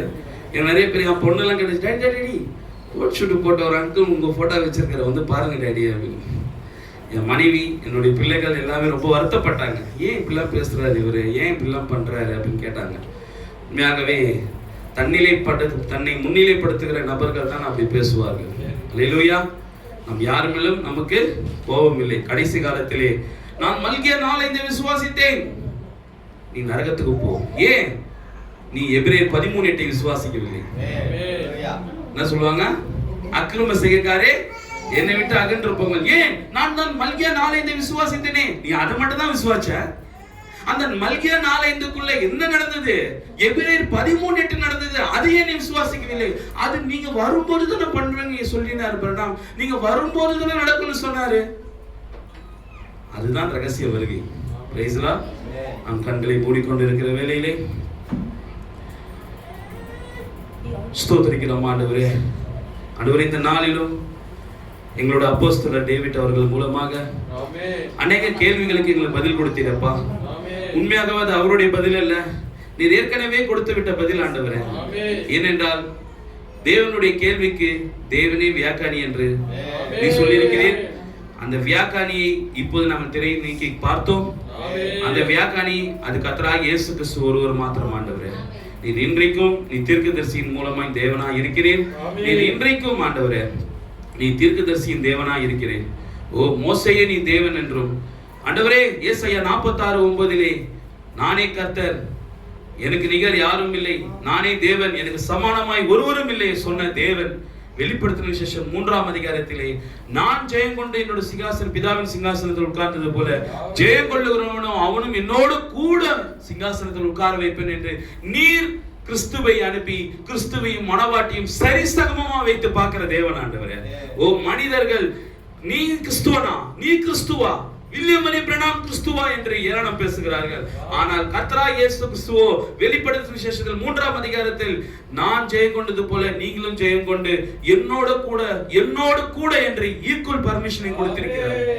உண்மையாகவே அந்த வெளிப்பாடுகளை புரிந்து கொள்ளாத சகோதரர்கள் அநேகர் இருக்கிறார்கள்.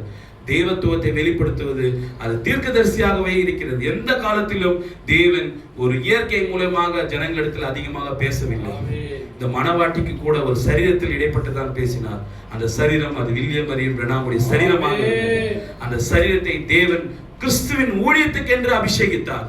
வில்லியம் மரி பிரணாமுடைய சரீரத்தை பரிசுத்தாவின் ஊழியத்துக்காக அந்த சரீரத்தை தேவன் அவர் பாதுகாத்து கொண்டே வந்தார். உண்மையாகவே ஆண்டவரே அதே ஊழியத்துக்காக இன்றைக்கு மனவாட்டியாக எங்களுடைய சரீரத்தை எடுத்து ஆண்டவரே எங்களுடைய கண்கள் மூலமாக கிறிஸ்து எங்களுடைய கண்கள் மூலமாக பார்க்க வேண்டும். கிறிஸ்து எங்களுடைய வாயின் மூலமாய் பேச வேண்டும். கிறிஸ்து எங்களுடைய காதுகள் மூலமாய் கேட்க வேண்டும். கிறிஸ்து எங்கள் கால்கள் மூலமாய் நடக்க வேண்டும். கிறிஸ்து எங்களுடைய கைகள் மூலமாய் ஒரு பொருளை எடுக்க வேண்டும் என்று ஆசைப்பட்டு எங்கள் மத்தியில் வந்திருக்கிறார்.